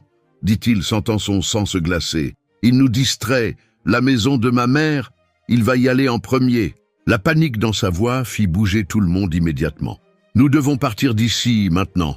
ordonna Monsieur Georges, marchant déjà vers son taxi. « Je connais un chemin alternatif pour la ferme de ma sœur. Nous pouvons semer quiconque. Essaie de nous suivre. » En aidant Amélie à monter dans la voiture, Jean-Luc ne pouvait s'empêcher de penser à combien de vies avaient été détruites par la cupidité et le pouvoir. Son père, Maria Clara, sa mère, tous morts, parce qu'ils avaient refusé de se plier à la corruption. Amélie s'installa sur la banquette arrière, tenant toujours sa poupée, la poupée que sa grand-mère avait faite avec tant d'amour, sans savoir qu'elle cousait un lien entre les générations. La fillette regarda Jean-Luc avec ses yeux innocents et dit quelque chose qui lui brisa le cœur. « Tonton Jean-Luc, mémé Chantal est au ciel comme ma maman. » Il ravala le nœud dans sa gorge avant de répondre « Oui, ma puce, et je suis sûr qu'elle veille sur nous de là-haut. » Le taxi commença à avancer sur la route boueuse, le soleil levant peignant le ciel de tons rosés. Sur le siège avant, Monsieur Georges murmurait une prière tout en conduisant. Amélie s'était endormie, épuisée, la tête appuyée sur l'épaule de Jean-Pierre. C'est alors qu'Amélie lâcha un cri aigu, pointant quelque chose à travers la fenêtre arrière. « Tonton Jean-Luc, regarde !» Tout le monde se retourna pour voir un nuage de poussière approchant rapidement.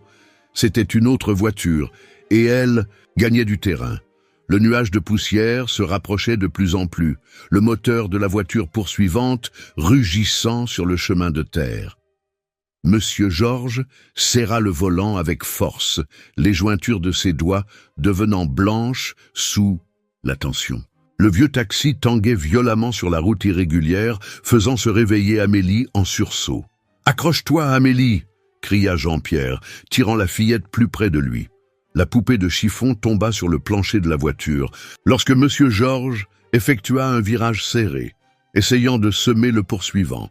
Le taxi dérapa dangereusement dans la boue, mais le chauffeur expérimenté garda le contrôle. « Je connais ces chemins comme ma poche », dit Monsieur Georges, sa voix tendue mais déterminée. « Il y a une bifurcation juste devant. Si nous parvenons à y arriver en premier, nous pouvons les semer. » Jean-Luc regardait constamment dans le rétroviseur, son cœur battant à tout rompre dans sa poitrine. La voiture derrière eux était beaucoup plus puissante que le taxi. Elle gagnait clairement du terrain. Dans un des éclairs des phares, il parvint à voir le visage du conducteur. Ce n'était pas Renaud, mais un de ses hommes de main, l'homme à la cicatrice. « Il n'est pas seul », alerta Jean-Luc, remarquant une deuxième silhouette sur le siège passager. « Il y a quelqu'un d'autre avec lui. » Comme pour confirmer son observation, la vitre de la voiture poursuivante s'abaissa et quelque chose brilla dans la lumière du matin. C'était le canon d'une arme. « Baissez-vous !» cria Jean-Pierre, jetant son corps sur Amélie, au moment où le premier tir fracassa la vitre arrière du taxi. La fillette cria, s'accrochant à sa poupée que Jean-Luc avait réussi à récupérer du plancher. Monsieur Georges effectua un autre virage brusque, entrant dans un chemin encore plus étroit et accidenté. Des branches d'arbres frappaient les côtés de la voiture, éraflant la peinture déjà usée. Le taxi tanguait tellement qu'il était difficile de rester assis.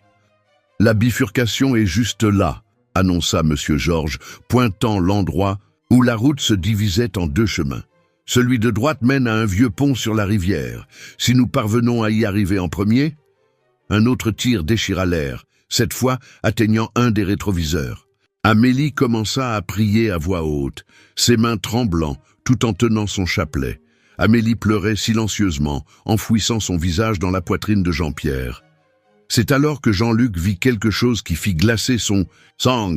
Une deuxième voiture surgit à l'autre extrémité de la bifurcation, venant dans leur direction. C'était Renaud. Il avait prévu leur route et maintenant, ils étaient pris au piège entre deux véhicules. « Monsieur Georges !» cria Jean-Luc. En panique, nous devons faire demi-tour. Mais le vieux chauffeur de taxi secoua la tête, ses yeux fixés sur la route. Il n'y a pas le temps, il ne nous reste qu'une option. Avant que quiconque ne puisse questionner, Monsieur Georges tourna le volant brusquement, faisant sortir le taxi de la route. La voiture descendit une pente douce, entrant dans un champ ouvert couvert de broussailles. « Qu'est-ce que vous faites ?» demanda Amélie, s'accrochant au siège avec force. « Il y a un ancien chemin des coupeurs de canne à sucre par ici, » expliqua Monsieur Georges, guidant le taxi avec une habileté surprenante entre les arbustes. Peu de gens le connaissent. J'avais l'habitude de l'utiliser lorsque je transportais des travailleurs ruraux. Les deux voitures poursuivantes hésitèrent un instant à la bifurcation, apparemment surprises par la manœuvre inattendue. Mais elles reprirent vite la poursuite, entrant dans le champ à toute vitesse. Le taxi cahotait violemment sur le terrain irrégulier, mais Monsieur Georges gardait le contrôle avec une détermination impressionnante. Des années d'expérience à conduire sur des routes défoncées lui avaient donné une habileté presque surnaturelle au volant. « Là !» cria-t-il soudain, pointant une ligne d'arbres au loin. « Après ce taillis commence l'ancien chemin. Si nous parvenons à y arriver... » Un claquement assourdissant interrompit sa phrase. Un des pneus avait éclaté. Le taxi commença à déraper dangereusement, perdant de la vitesse. Les voitures poursuivantes se rapprochaient rapidement, comme des loups encerclant leur proie. « Nous n'allons pas y arriver », murmura Jean-Pierre, serrant Amélie et Amélie dans ses bras. Mais Monsieur Georges ne renonça pas. Même avec le pneu crevé, il continua à conduire, guidant la voiture comme il pouvait sur le terrain accidenté. C'est alors que Amélie, au milieu des larmes, pointa quelque chose à travers le pare-brise brisé. « Regarde, c'est la maison de Mémé Chantal. » Tout le monde regarda dans la direction qu'elle indiquait. Là, partiellement cachée entre les arbres, une maison simple en bois, exactement comme Jean-Luc se souvenait de son enfance. D'une manière ou d'une autre, dans leur fuite désespérée, ils étaient arrivés à l'endroit qu'ils essayaient d'éviter. « Comment elle sait ?» commença Jean-Luc, mais sa question fut interrompue par un autre tir. Celui-ci atteignit un autre pneu du taxi, faisant tourner la voiture de manière incontrôlable. Monsieur Georges lutta avec le volant, essayant de maintenir le véhicule en direction de la maison. « Nous allons devoir courir !» cria-t-il, lorsque le taxi s'arrêta finalement, le côté heurtant un arbre. « La maison n'est pas loin. Si nous parvenons à y arriver... » Tout le monde sortit de la voiture en panique. Jean-Luc prit Amélie dans ses bras, tandis que Jean-Pierre aidait Amélie. Monsieur Georges resta en arrière, tripotant quelque chose sous le siège du conducteur. « Allez !»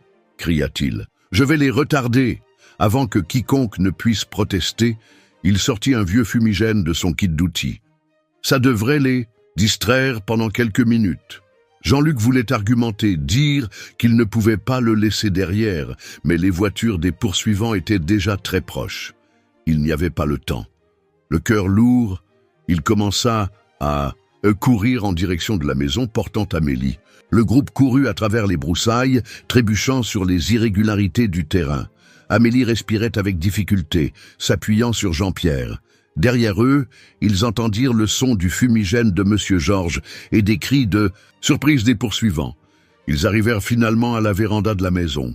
La porte était verrouillée, mais Jean-Luc savait où sa mère cachait toujours la clé de secours, sous un pot de fougère qui était encore là, 20 ans plus tard.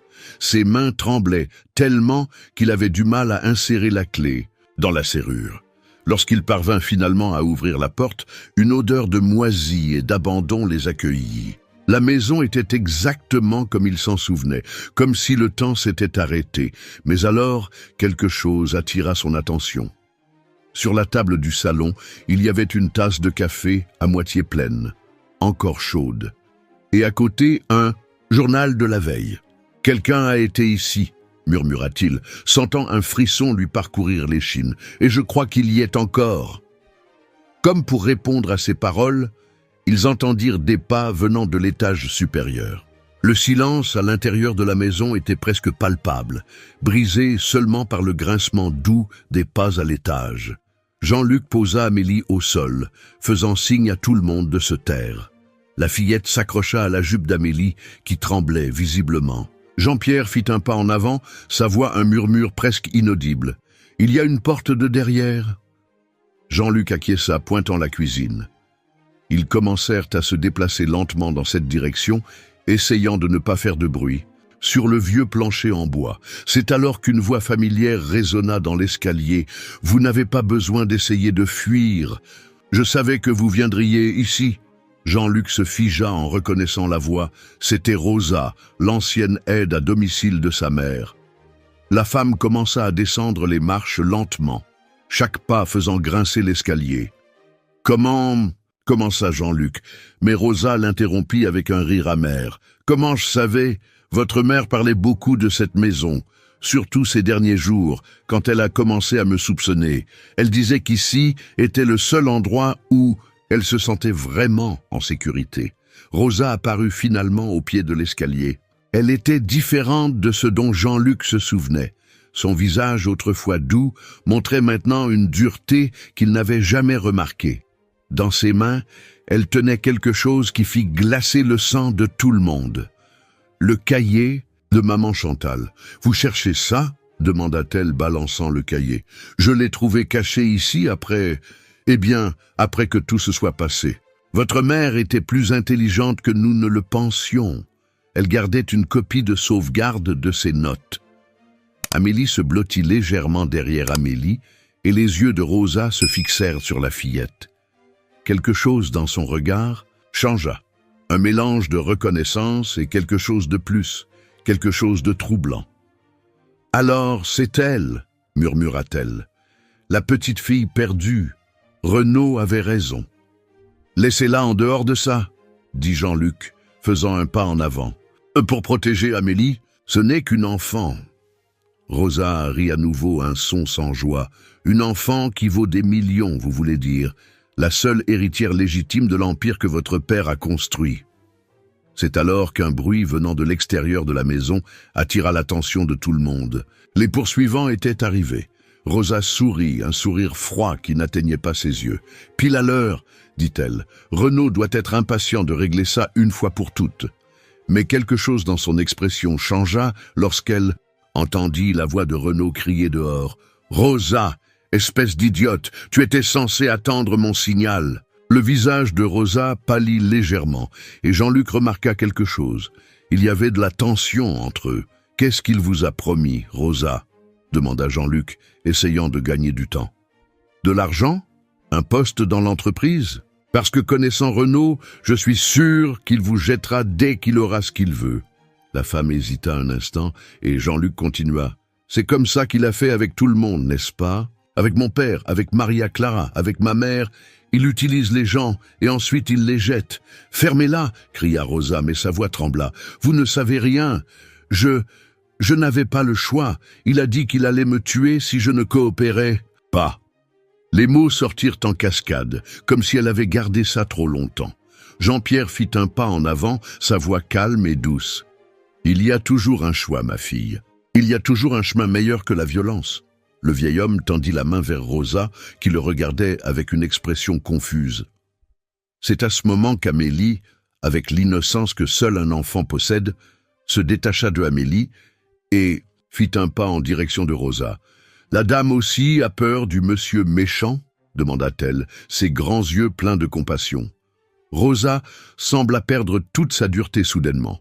Le cahier trembla dans ses mains, tandis qu'elle regardait la fillette. « Je ne voulais blesser personne, » murmura-t-elle. « Votre grand-mère était une bonne personne.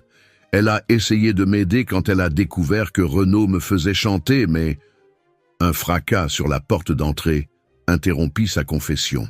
Renaud et ses hommes essayaient de défoncer l'entrée. Rosa regarda en panique vers la porte puis vers le groupe.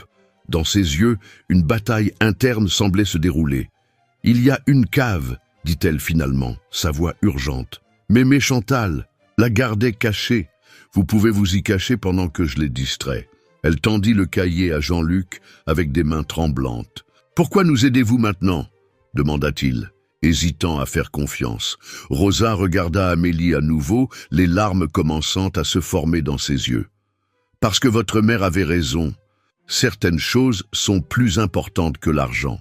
Et je ne veux pas avoir plus de morts sur ma conscience. Un autre coup sur la porte, plus fort. Le bois ancien commença à céder.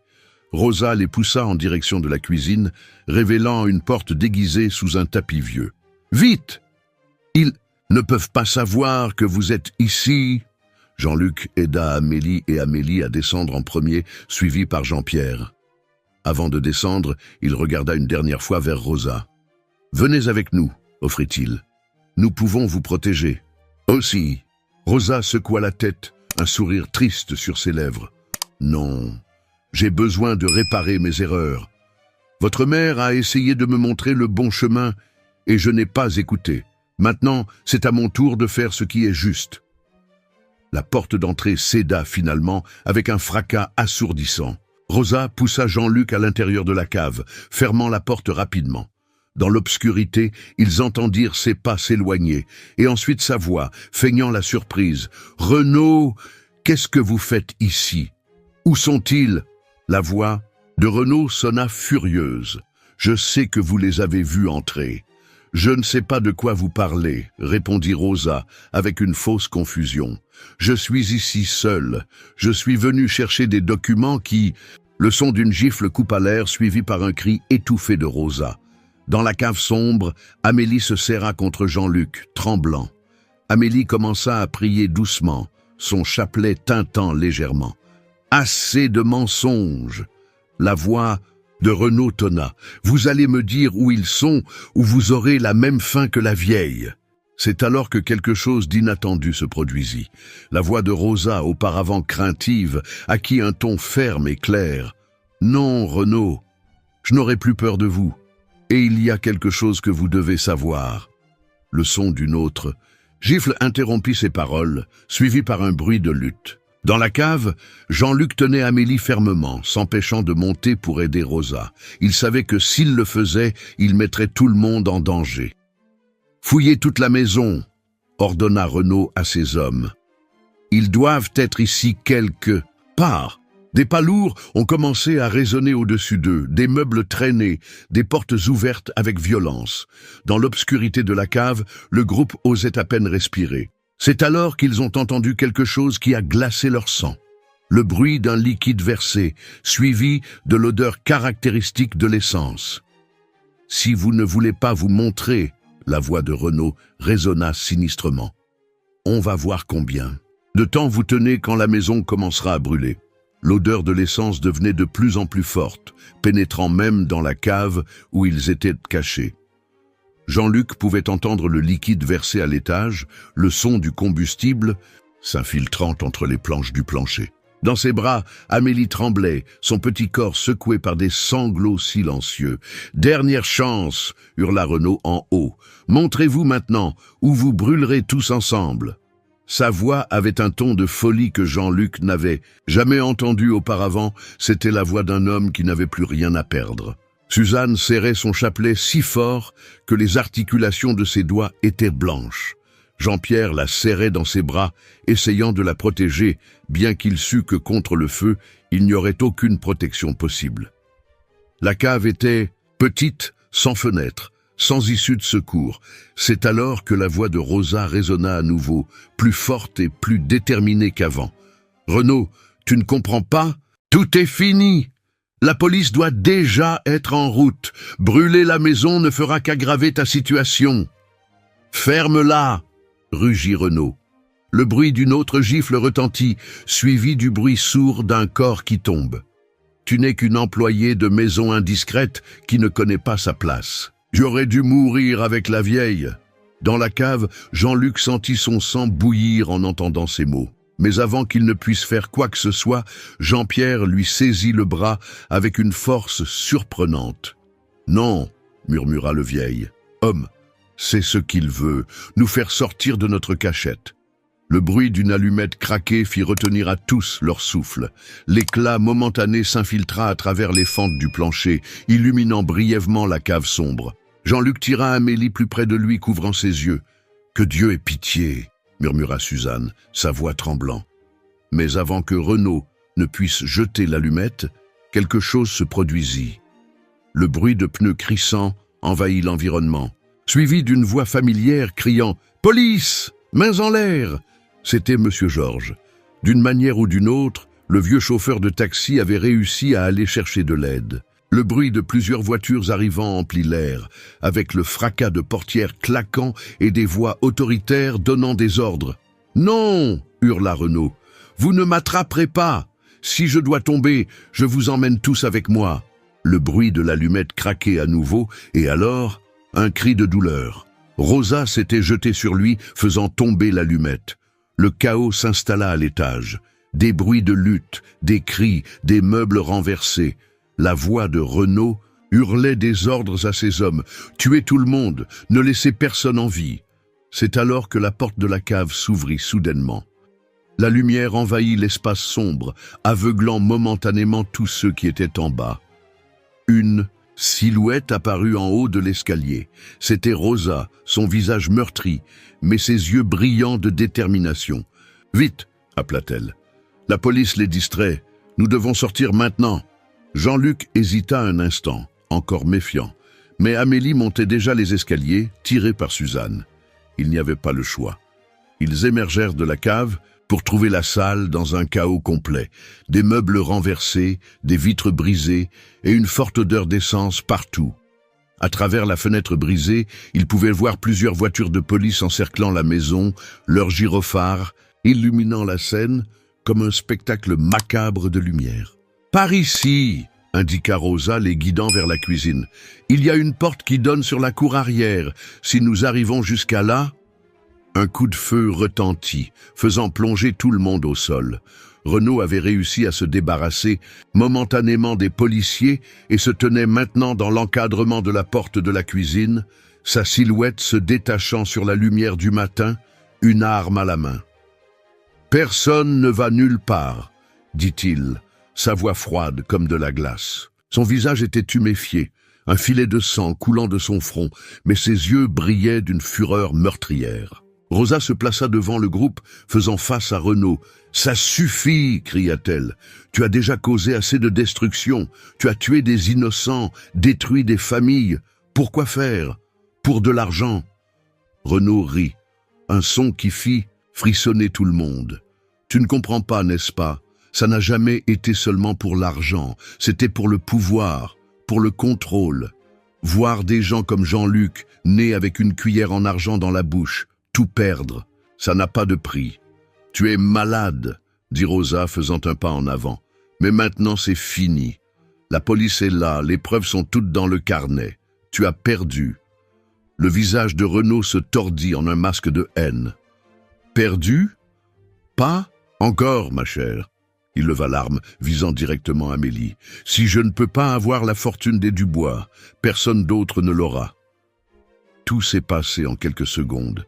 Rosa s'est jetée devant la fillette au moment exact où Renaud, appuyait sur la détente. Le bruit de la détonation a été assourdissant dans l'espace clos de la cuisine. Rosa a titubé en arrière, une tache rouge s'étalant sur son chemisier. « Non !»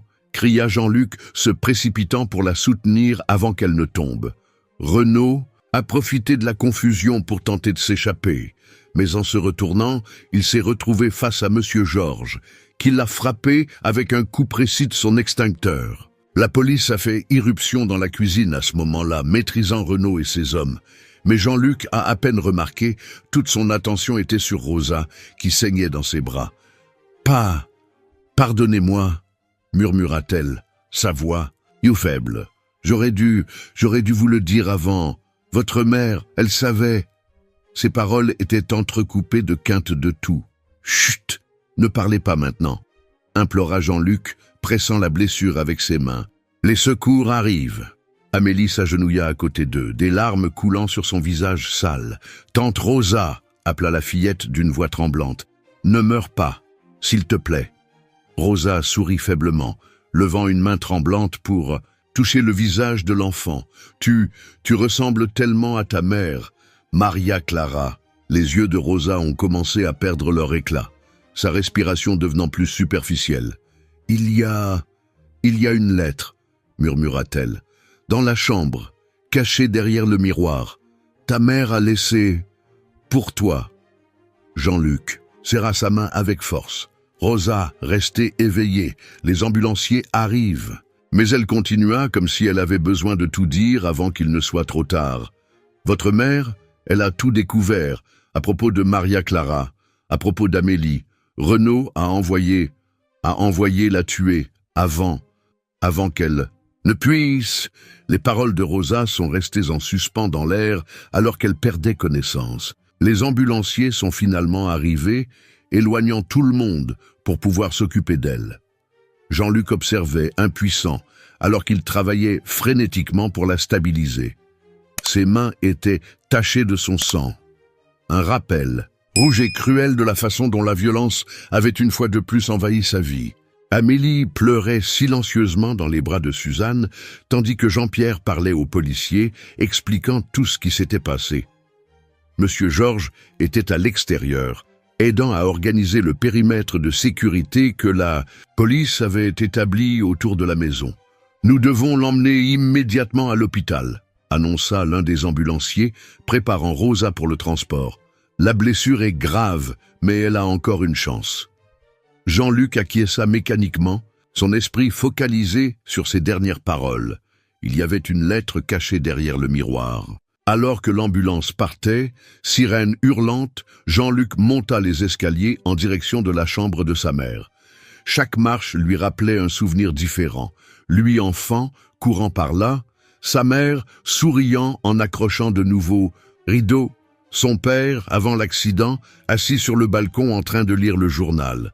La chambre était exactement comme il s'en souvenait. Le vieux lit double, le papier peint délavé avec de petites fleurs, les rideaux en dentelle que sa mère aimait tant. Et là, sur la coiffeuse en bois sombre, se trouvait le grand miroir ovale. Les mains tremblantes, Jean-Luc retira le miroir du mur. Derrière lui, dans un petit renfoncement, il trouva une enveloppe jaunie par le temps. Son nom était écrit dessus, dans l'écriture indubitable de sa mère. « Vous avez trouvé quelque chose ?» demanda Jean-Pierre doucement, apparaissant à la porte de la chambre. Jean-Luc montra l'enveloppe, s'asseyant sur le bord du lit. Suzanne et Amélie entrèrent également, la fillette tenant toujours sa poupée serrée dans ses bras. « Vous voulez que nous sortions ?» proposa Suzanne, mais Jean-Luc secoua la tête. « Non, vous êtes ma famille maintenant, vous devez l'entendre aussi. » Avec précaution, il ouvrit l'enveloppe et commença à lire à haute voix. « Mon cher fils, si tu lis cette lettre, cela signifie que mes soupçons étaient justes et que quelque chose m'est arrivé. Il y a tant de choses que je dois te raconter, tant de vérités que j'ai gardées pendant des années, essayant de te protéger, toi et d'autres personnes que j'aime. Tout a commencé il y a 20 ans, lorsque ton père a découvert des irrégularités à la banque où il travaillait. Renaud et ses complices détournèrent de l'argent à des clients en utilisant des comptes fictifs. Ton père a menacé de dénoncer le stratagème, mais ils ont riposté par des menaces. C'est alors que Maria Clara, sa secrétaire, a découvert d'autres preuves du stratagème. Elle et ton père se sont rapprochés, très rapprochés. Elle était enceinte lorsque l'accident s'est produit. Renaud et ses hommes ont saboté la voiture de ton père, mais sa mort ne leur a pas suffi. Maria Clara s'est enfuie, essayant de protéger le bébé.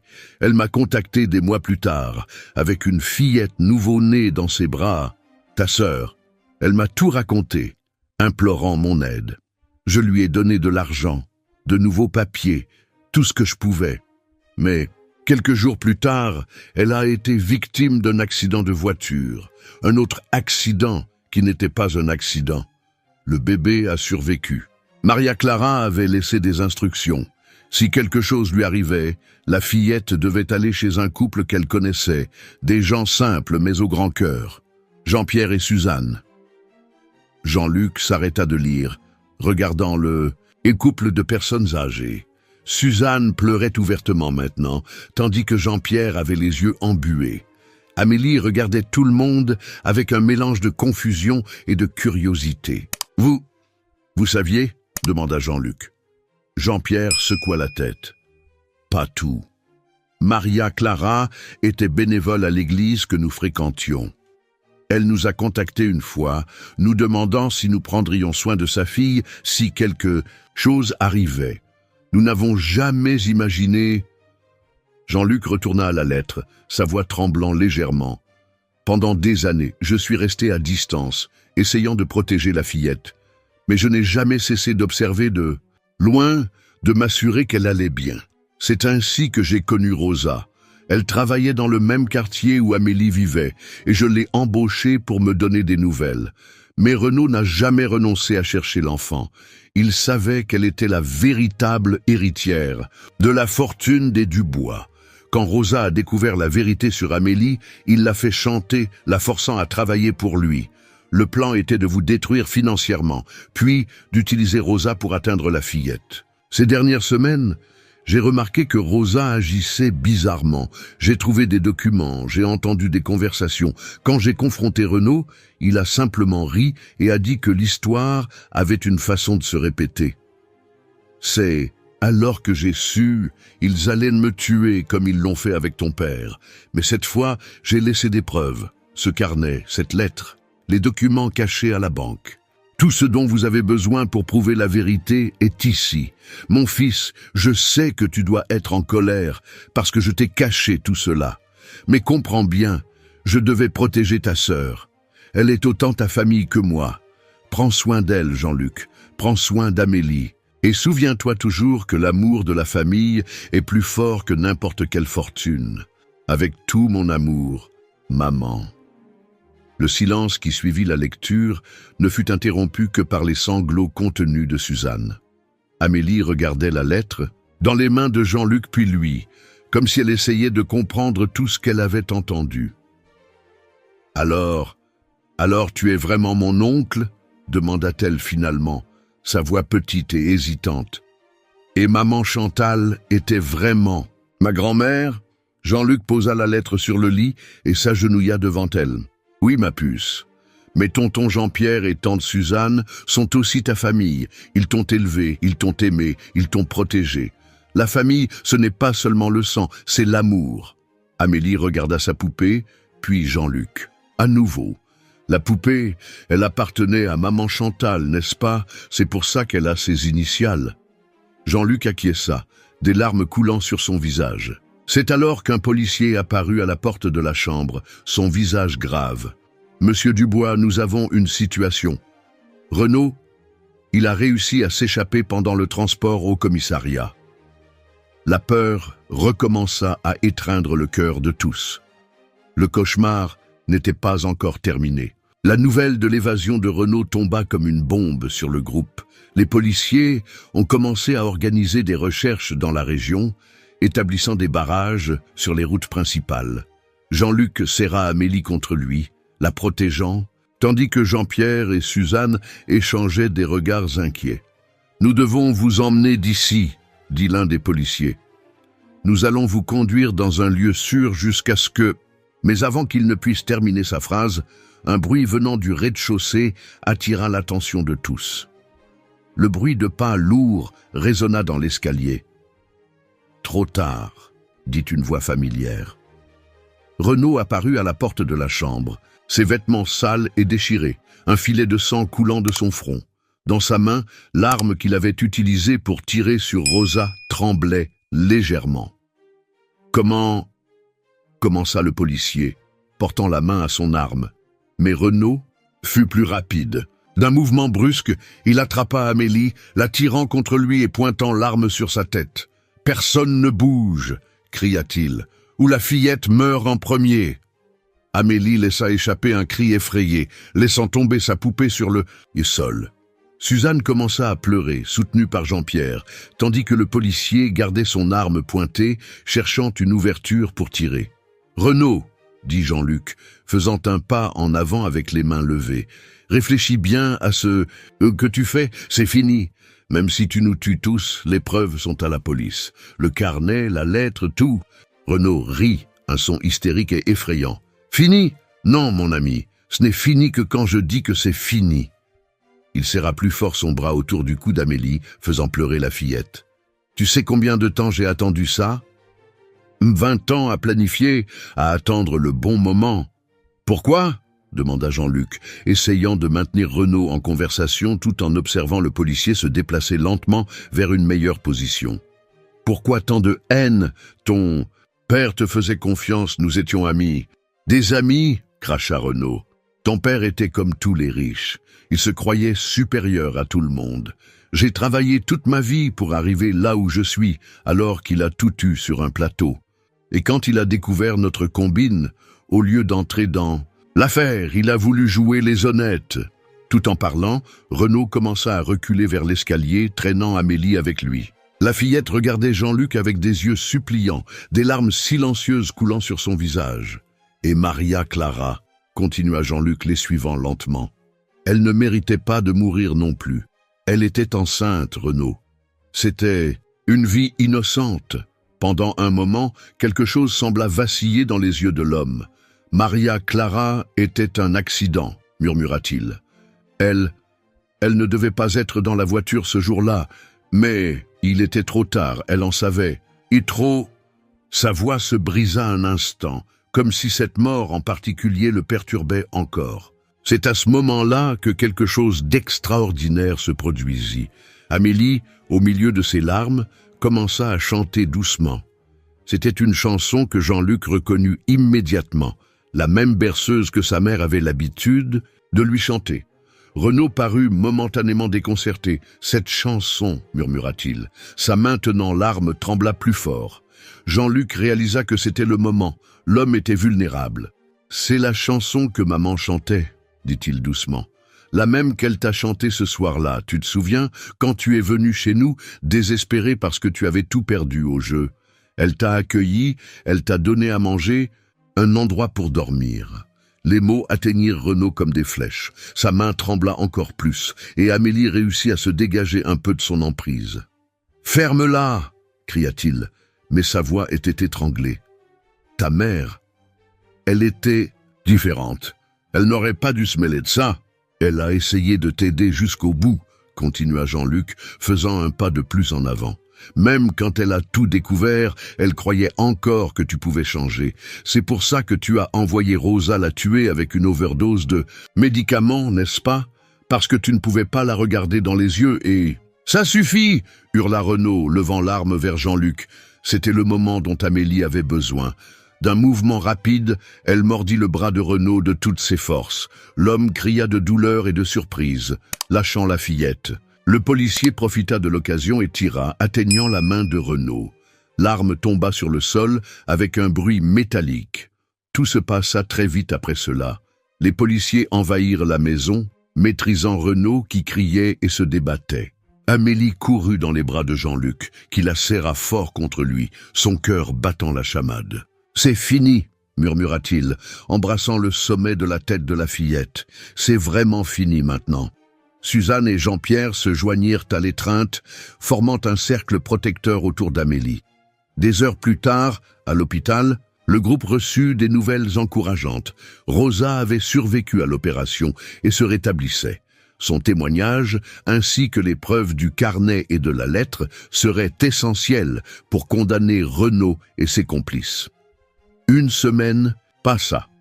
Jean-Luc était dans la chambre d'hôpital où Rosa se rétablissait, Amélie assise sur ses genoux. L'ancienne employée de maison était plus forte, bien qu'encore pâle et faible. « Qu'est-ce qui va se passer maintenant ?» demanda-t-elle, sa voix encore rauque. Jean-Luc sourit, regardant Amélie, qui jouait avec sa poupée, la même que sa grand-mère avait confectionnée avec tant d'amour. « Maintenant, nous allons former une famille, » répondit-il, « comme maman l'a toujours voulu. Jean-Pierre et Suzanne ont accepté de déménager dans un appartement plus grand avec Amélie et moi. Je vais reprendre le travail, reconstruire tout à partir de zéro, mais cette fois en faisant les choses correctement. » Rosa sourit faiblement. « Ta mère serait fière, » dit-elle, les larmes brillant dans ses yeux. Elle disait toujours que tu avais son cœur, trop grand pour ton propre bien. À ce moment-là, M. Georges passa la tête par la porte de la chambre. Le vieux chauffeur de taxi, qui était devenu une partie inséparable de la famille, souriait largement. Le déjeuner est servi à la brasserie. Suzanne a préparé ce gâteau aux carottes que tout le monde adore. Amélie sauta des genoux de Jean-Luc enthousiaste. « Viens aussi, tante Rosa » appela-t-elle. « Le fauteuil roulant est juste là. » Rosa regarda Jean-Luc avec surprise, qui acquiesça avec encouragement. « La famille, c'est la famille » dit-il simplement. « Peu importe les erreurs du passé. Ce qui compte, c'est l'amour que nous avons les uns pour les autres maintenant. » Tout en aidant Rosa à s'installer dans le fauteuil roulant, Jean-Luc regarda par la fenêtre de l'hôpital. Le soleil brillait fort dehors, comme si la nature elle-même célébrait ce nouveau départ. Quelque part, il le savait, sa mère souriait. Dans le couloir, ils trouvèrent Jean-Pierre et Suzanne qui attendaient. Le couple de personnes âgées qui avaient tant sacrifié pour élever Amélie souriait maintenant avec fierté paternelle à Jean-Luc. Ils n'avaient pas besoin de papiers ou de documents pour prouver qu'ils étaient une famille. L'amour qu'ils ressentaient les uns pour les autres était une preuve plus que suffisante. « Tu sais, » dit Amélie pendant qu'ils marchaient tous ensemble vers la brasserie, « je crois que maman Chantal avait raison. » Jean-Luc la regarda avec curiosité. « Raison sur quoi, ma puce ?» La fillette sourit, ce sourire pur et véritable qui avait sauvé la vie de Jean-Luc ce matin-là sur les rails du train. Sur le fait que Dieu est bon tout le temps. Il m'a donné non pas une, mais 2 familles pour m'aimer. Jean-Luc sentit les larmes lui monter aux yeux en serrant sa nièce. Non, sa petite sœur, dans ses bras. « Oui, ma puce, » murmura-t-il. « Dieu est bon tout le temps, et parfois il utilise des anges comme toi pour nous montrer le chemin du retour. Et ainsi, dans cette brasserie d'hôpital, entouré de sa famille improbable mais parfaitement unie, Jean-Luc comprit enfin ce que sa mère disait toujours. La vraie richesse ne réside pas dans l'argent ou le pouvoir, mais dans l'amour que nous partageons avec ceux qui font que notre vie vaut la peine d'être vécue. 20 ans de mensonges, de douleurs et de secrets avaient enfin pris fin. Et à la place de toute cette souffrance, quelque chose de nouveau et de précieux naissait. Une famille construite non pas par le sang mais par l'amour. Une famille qui, comme la poupée de chiffon d'Amélie, pouvait être un peu abîmée et rapiécée, mais qui portait dans chaque couture l'amour et la force nécessaires pour surmonter toute adversité.